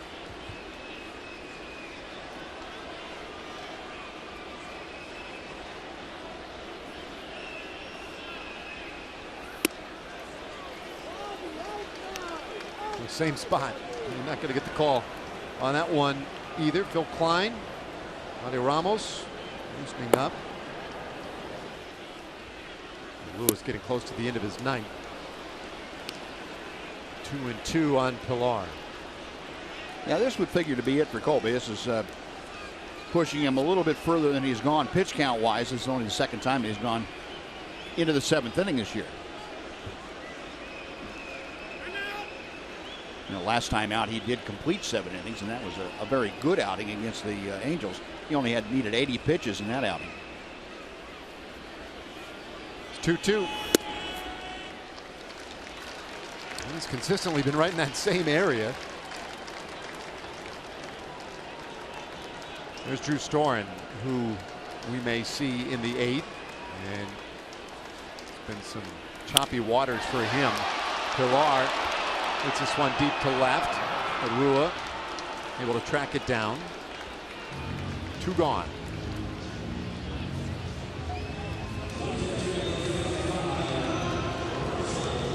Rangers got 2 in the 1st, another in the 2nd inning. In fact, they had 6 hits the first 2 innings. Just 1 hit since on Aaron Sanchez, while the Blue Jays notched a run in the 1st. And then it was Edwin Encarnacion with a 2-run homer in the 6th inning to tie the game. Also Martin rolls one slowly up the middle, but it had eyes. And Martin is on. 2nd game in a row that he has managed to get himself on base.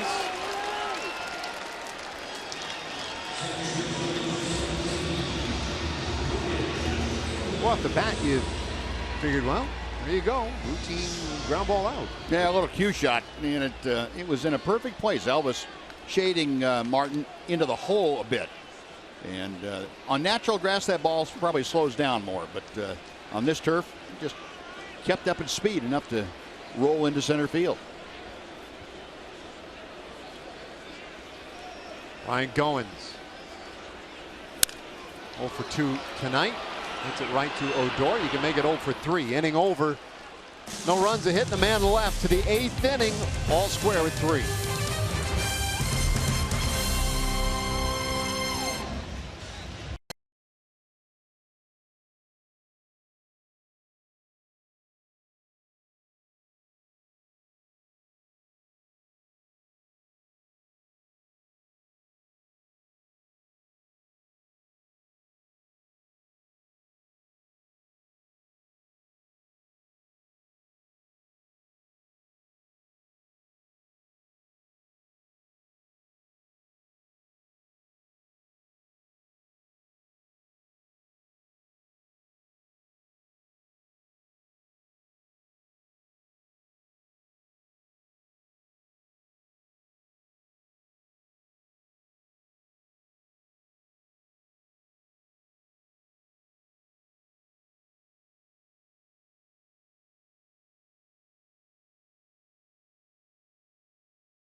Aggressive upcoming schedule for the Rangers.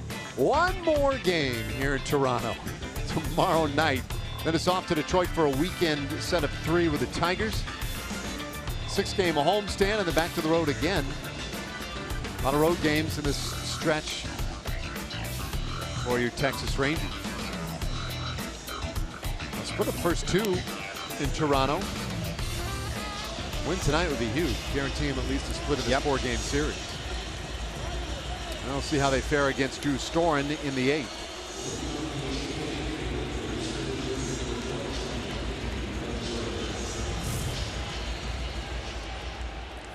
Storen in his 12th appearance, and finally had a fairly good outing last time out against the Rangers, and sure that might have gone a long way to get him out of John Gibbons' doghouse. He had pretty well ensconced himself there by having struggles coming out of the bullpen. Here's a guy who they thought coming over from the Washington Nationals as their former closer was going to be a great addition to the bullpen, and he probably will be. He's a quality pitcher, but just got off to a terrible start with Toronto. Jumps ahead of Beltre. 0-1. Can't get him to hit that breaking ball. Colby Lewis. Yep. Not a babe. Another good night tonight for the veteran right-hander. Beltre going for it all there. 1-2 the count.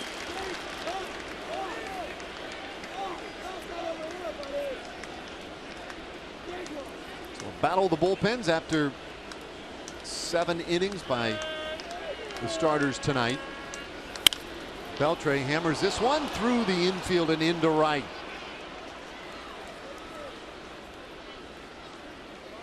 Goins was shaded way up the middle, and that left just enough daylight for Beltre to get that through. Yeah, and Adrian, not normally going that, doesn't normally go that way without the idea of have a runner scoring on it. There's a guy at second base. He will go to right field and do it very, very well.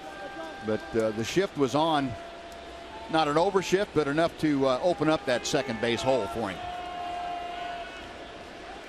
Now Fielder and Storen, I think maybe missed his target there, but ran it over the plate for strike 1.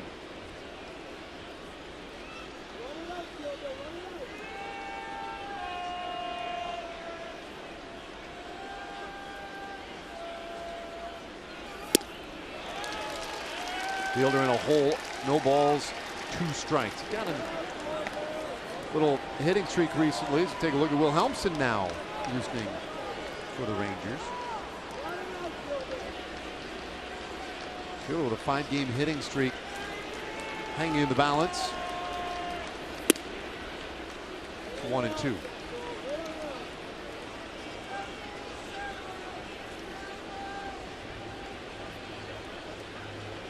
Rangers working with a winning record, 3 games over 500, and when you consider some of the spots in the lineup that haven't quite come to life yet, that's somewhat remarkable. That's a good pitch. Strike 3 called, and Fielder's the first out of the inning. Yeah, Storen did a good job of working over Prince Fielder. He got him looking away and looking off speed, and there's that comeback fastball right on the inside corner. And it's not, it's not blazing fast. It's a major league average, about 92 miles an hour. But good late movement and very, very well executed in positioning. Desmond drove in a run in the first. But 0 for 3 tonight. And hits a high chopper. Donaldson has it. Second one. Goins relay. Not in time. Great hustle by Desmond. Just enough hop in that thing down to third base, and he was able to beat it out.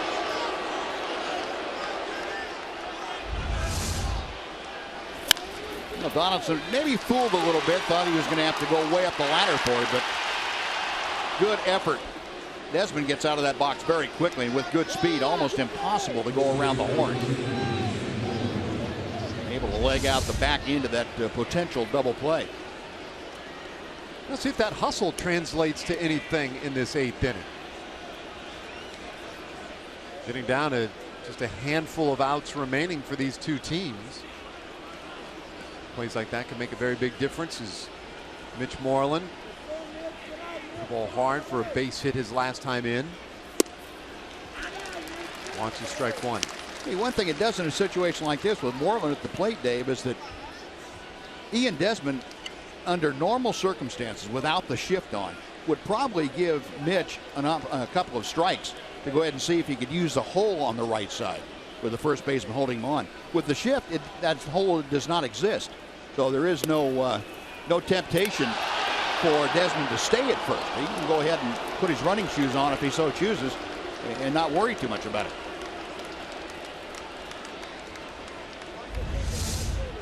Right. Thought he got a little too far off the bag. Keeping a close eye on him.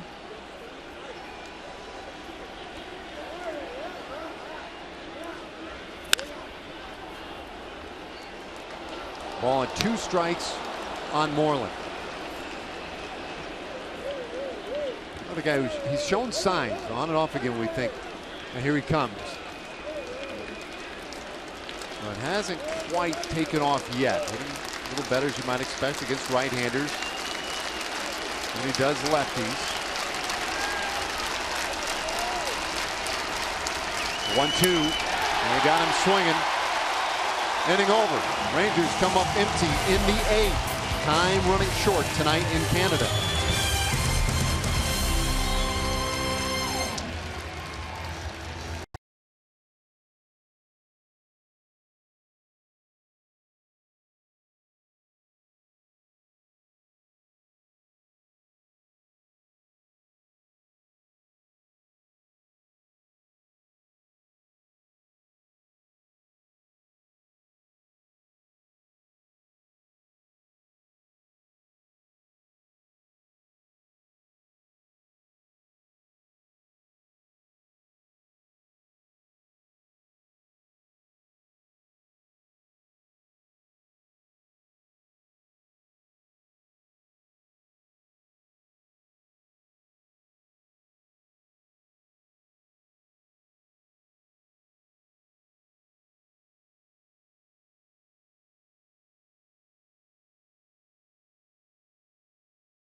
For the Blue Jays in the bottom of the 8th inning, it's 3-3. Another high pressure, high tension, high stress late game situation between these two ball clubs that met in the playoffs last year. And so we can only figure that tomorrow will provide similar drama. And take a look at that pitching matchup. These two young men are off to a great start so far this season. J.A. Happ hasn't lost yet, each of them under 2.76 in the ERA category. Derek Holland, J.A. Happ, it's all brought to you by AT&T UVerse high-speed internet. It's tomorrow's game at 6 right here on Fox, guys.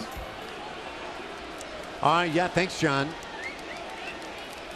Bottom of the 8th inning, and Tom Wilhelmsen has come on for Colby Lewis. Tom, in his 12th appearance, worked last night. Had an inning, gave up just 1 hit, and he is the pitcher du jour in the late innings here tonight for the Rangers. He's pitched well lately. He's only given up 1 run in his last 6 outings, so hopefully he's getting things squared back around. He's a very valuable member of that bullpen. 1 ball, 1 strike as he deals with the top of the order. And I think John said it well. High stress, high leverage, right? I mean, that has been the case every night. And so we think of the usage of various members of the bullpen the last couple of days. You have to consider that this really have been some high stress pitches that they've thrown too.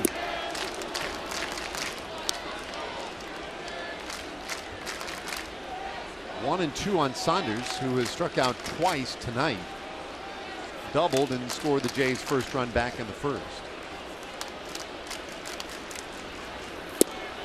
And he comes up empty. A strikeout starts the 8th inning.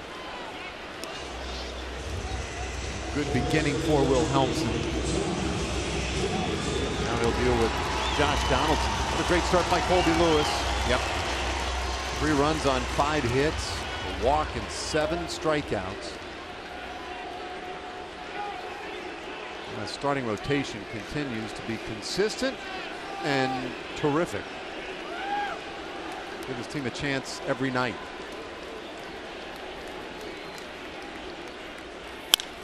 Donaldson, first pitch swinging. Beltre with a ton of time. 2 out.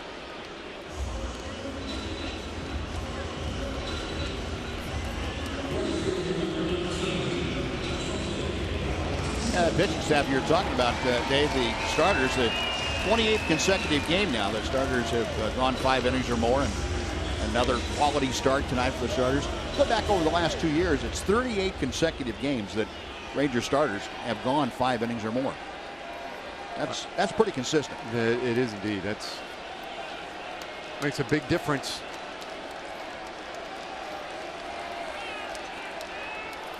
And 3 of them right there as Bautista takes strike 1.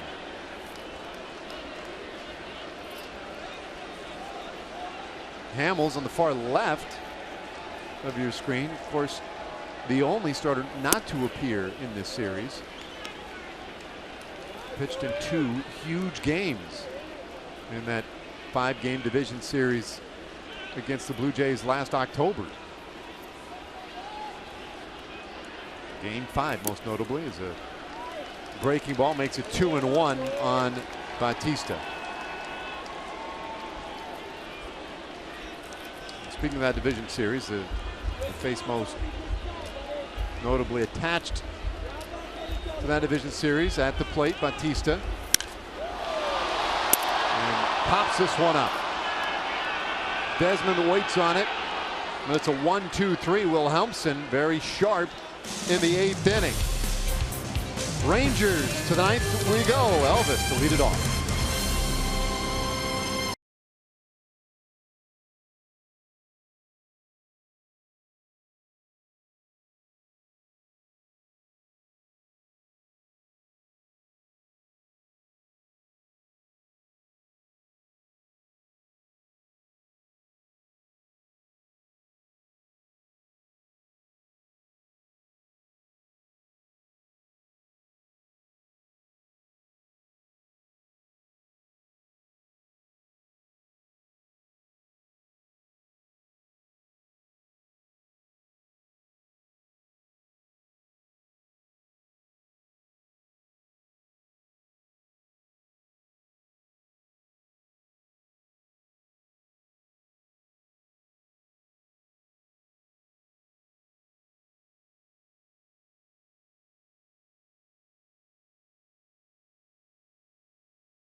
What do you know? Tied up in the 9th. Here's how the 8th ended. Bautista. No, I dadgummit. Man, I got, he has been screwed by the umpire, the bat, everything today. That was a bad bat, obviously. Can you imagine how good he would be? And all these forces working against him.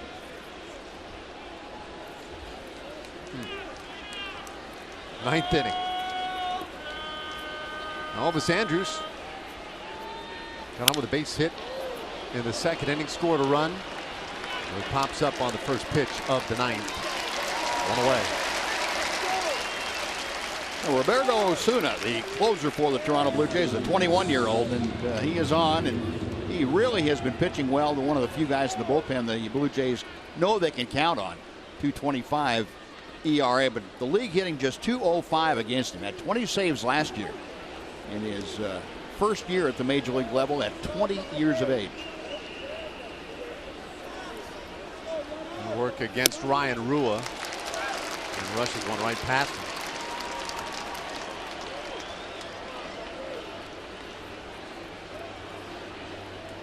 Rangers have not had a man to second base since the fifth inning. And in fact, that's the only man they've had to second base since the second inning.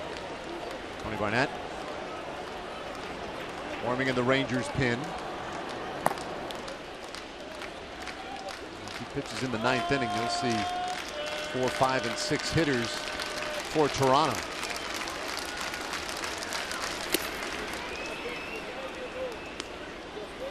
Yesterday, Rangers led 1-0 all the way into the bottom of the ninth inning when Justin Smoak homered to tie the game. We'd go extra innings, and then it was Smoak again in the 10th who homered to end it.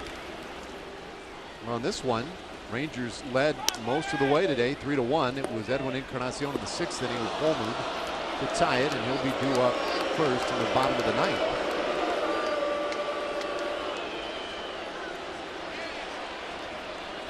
Yeah, if you're a fan of omens, that's not a very good omen. No.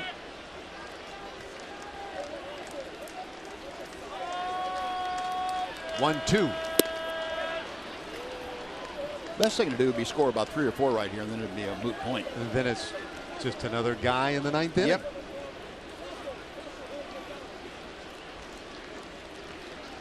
Rangers scored 2 on Monday night. Scored 1 yesterday. And sitting on 3 tonight. A strikeout of Rua is the second out of the inning. Hey, MLB.TV Premium, the #1 live streaming sports service, delivers everything you've come to expect and a whole lot more. You can watch every out-of-market game live in HD on over 400 supported devices. Includes a free subscription to @Bat Premium, the #1 app for live baseball. Blackout and other restrictions apply. Visit MLB.TV for details.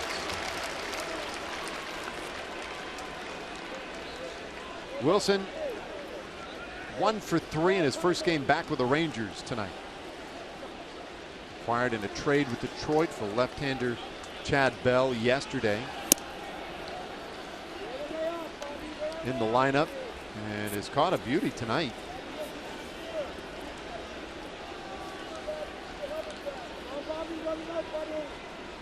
Playing straight up on the infield.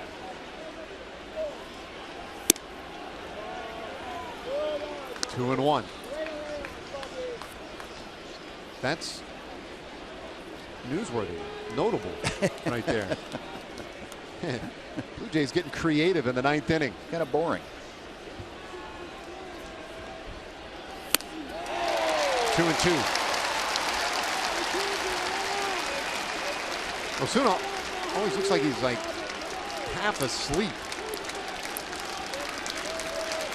Boy, he can bring it.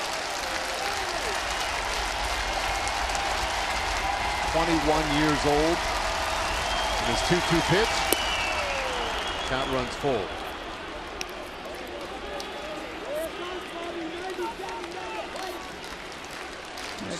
Get Bobby Wilson on. Give Rugnet a shot at Osuna here in the ninth inning. About the best you could ask for, really. Yeah. The payoff. Just a little too far out in front of it.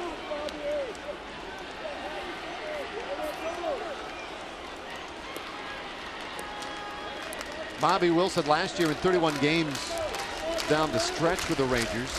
Hit .221, had a home run, drove in 10. They take that kind of production again. And he's on. Well, there you go. Buzz, you asked for it. Wilson aboard. And indeed, Odor will get to the plate in this 9th inning. That's what Osuna gets for throwing a 3-2 changeup to the number 9 hitter. Throw your third best pitch with 2 outs and the bases empty to the number 9 hitter.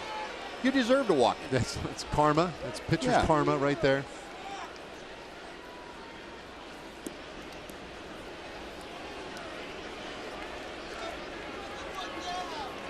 So Odor, it's been a good night for him. He can make it a great one right here. Right-hander delivers. Odor wasting no time.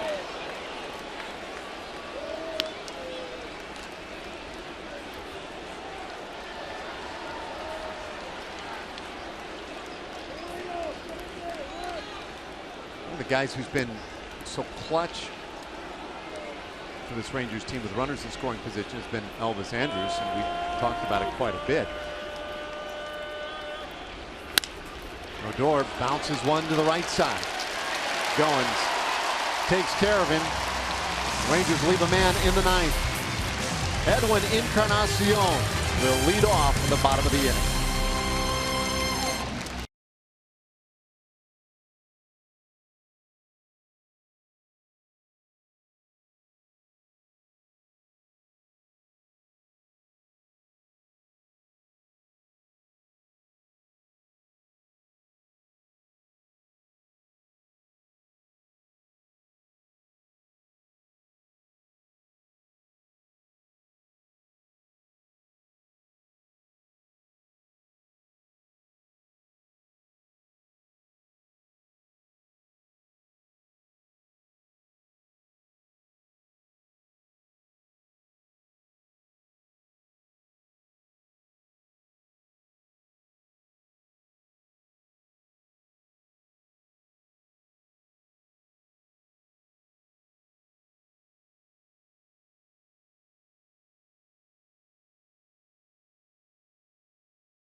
High-speed replay. We flash back to last night, 10th inning, and Justin Smoak with that 2-run shot was the walk-off winner for the Blue Jays.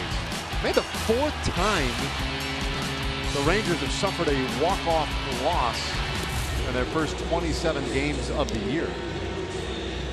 He's due up second in the 9th inning tonight, but one of the things that was interesting about that yesterday was that he had homered in the 9th inning to tie it, and then in the 10th inning to win it.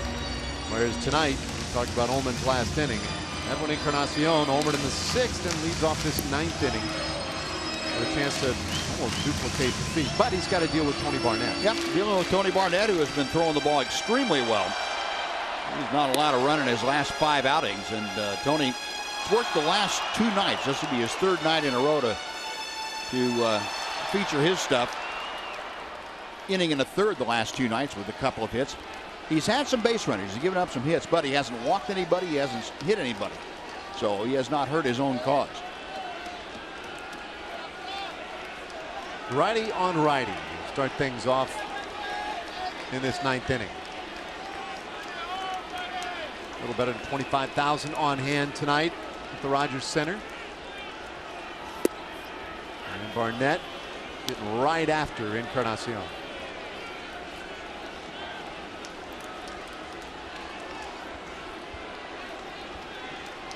Flat out to left, flat out to center, and then the home run was down the left field line. 0-2 the count. You got to be careful in that area to Encarnacion. He'd seen a breaking ball on the first pitch, and Tony got away with his cutter. Stayed in the middle of the plate, and Encarnacion was right on it.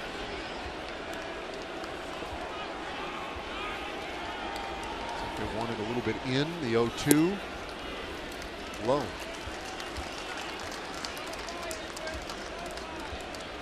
Smoke waiting on deck, and then the struggling Troy Tulowitzki.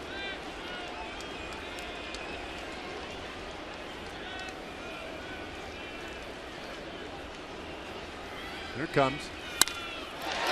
Bouncer up the middle. Blue Jays. A very important runner on base.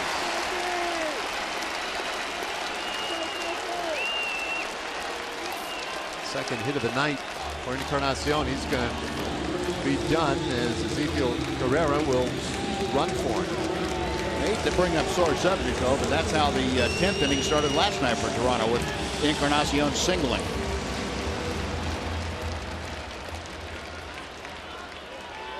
Here we go. It was Smoke who followed with that homer. We'll see how Barnett handles him tonight.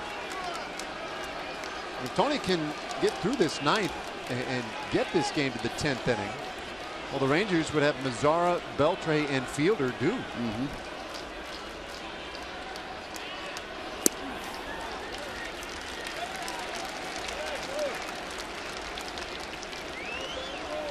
They've set a pretty steady pattern now on Dustin Smoke of pounding him inside. You saw the pitches that he hit for home runs last night were both away, and he went the other way. He's very good at that, especially from the left side.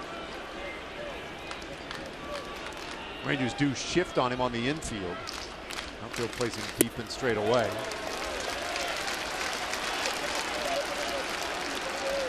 Now, the only thing you don't want to be careful of throwing inside consistently to a guy like Smoke is if you throw a fastball, you make sure and get it in there. You don't want that tailing action to bring it back over the plate. You rather throw a cut fastball or a four-seam fastball that's going to stay straight in there. Good hitters count. And we'll check in on Carrera.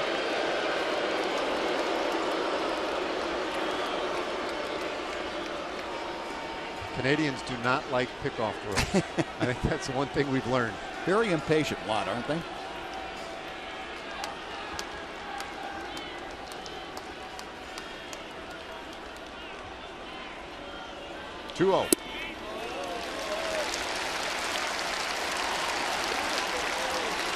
Well, you can be too careful.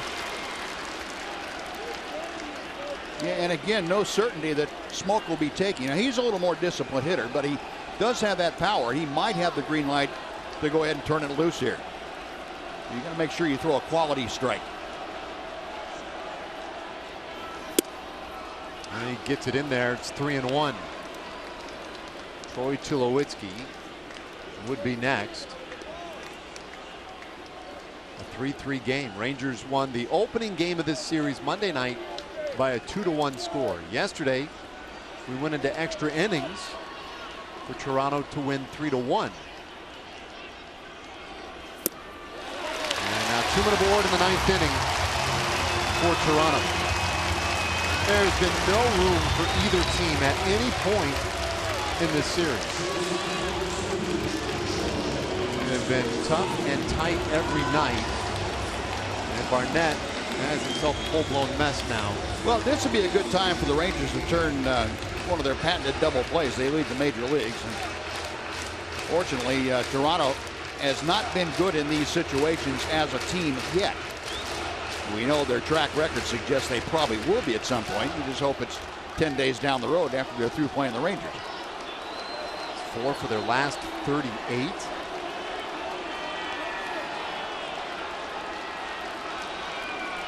Well, this guy has had a real tough time of it of late. It does not negate his ability to run into one in a big way.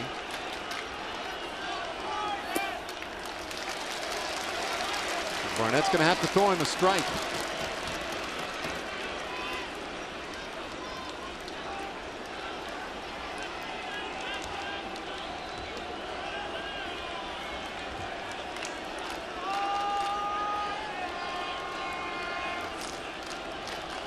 Infield at double play depth up the middle.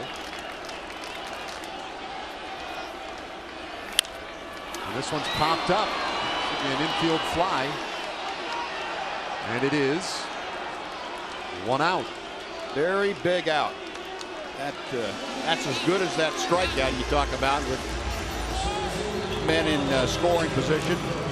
Cesar Ramos getting ready in that Ranger bullpen very quickly. But right now it's Tony Barnett. He got the first big out, and that's important. Runners stay at first and second. Pilar 0 for 3 night going tonight.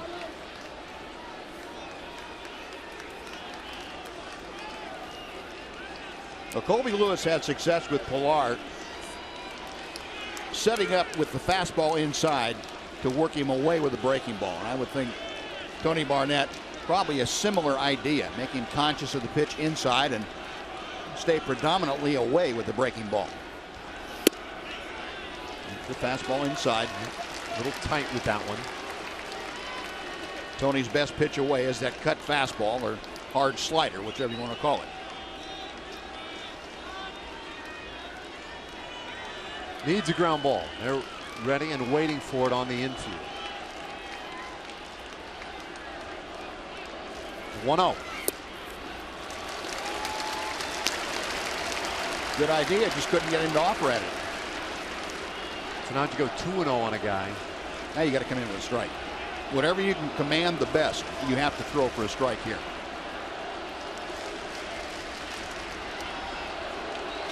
A single, a walk, an infield fly. Bottom of the 9th inning. Pilar asks for time, he gets it. Just before Barnett began that spin move.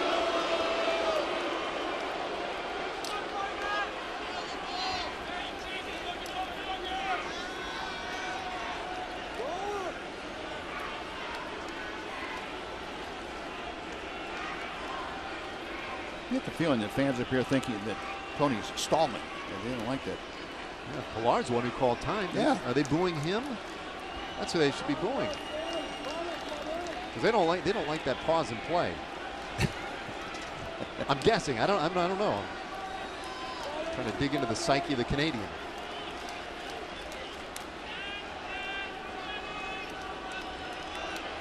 Barnett is deliberate though. Is 2-0.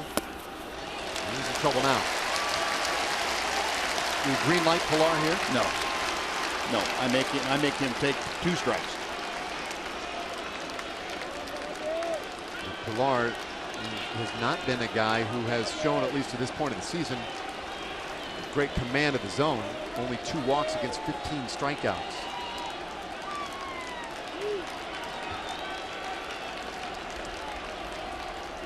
And won it on the outside corner. The 3-0. It's over the heart of the plate.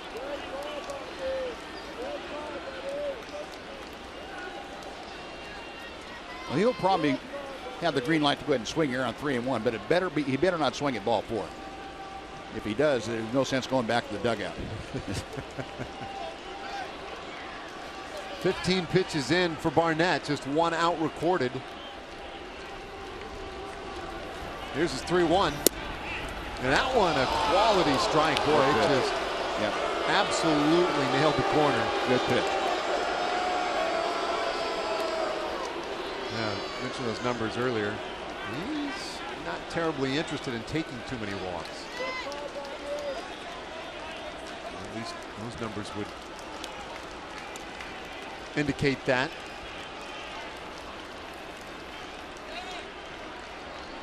Three-2. Whoa, down low bridge, and that will load him up.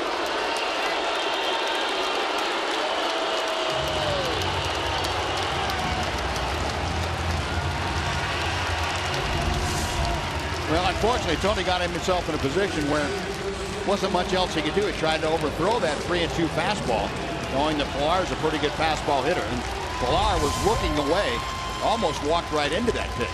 It wasn't that far inside, but Pilar was frozen looking for something down and away.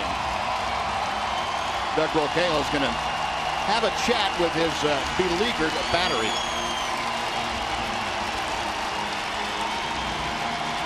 He's suggesting right now that they throw the double play ball. Yeah, for you got Russell that Martin. one. Yeah. Go ahead and use it. This would be a good time. You can read lips.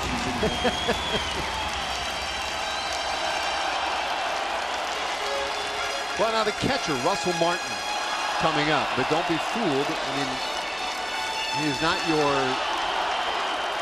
stereotypical slow-footed catcher, although he has been nursing some neck spasms. He can move a little bit. Double play is not a given. But they're looking for it right here. The pitch to Martin. Finds a corner, strike one.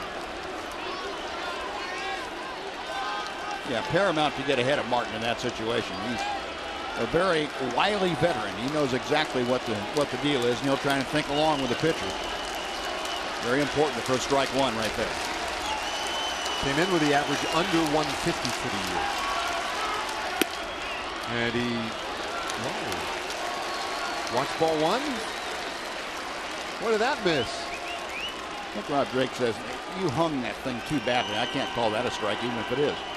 Wow, that was a pretty good pitch. He was going on style points, too. Yeah. Didn't get any style points. The 1-1. That might be deep enough to get it done. Back goes Mazzara, and that'll do it. Russell Martin with a walk-off base hit to right. Second night in a row, the Blue Jays will celebrate on the field. 4-3 the final score.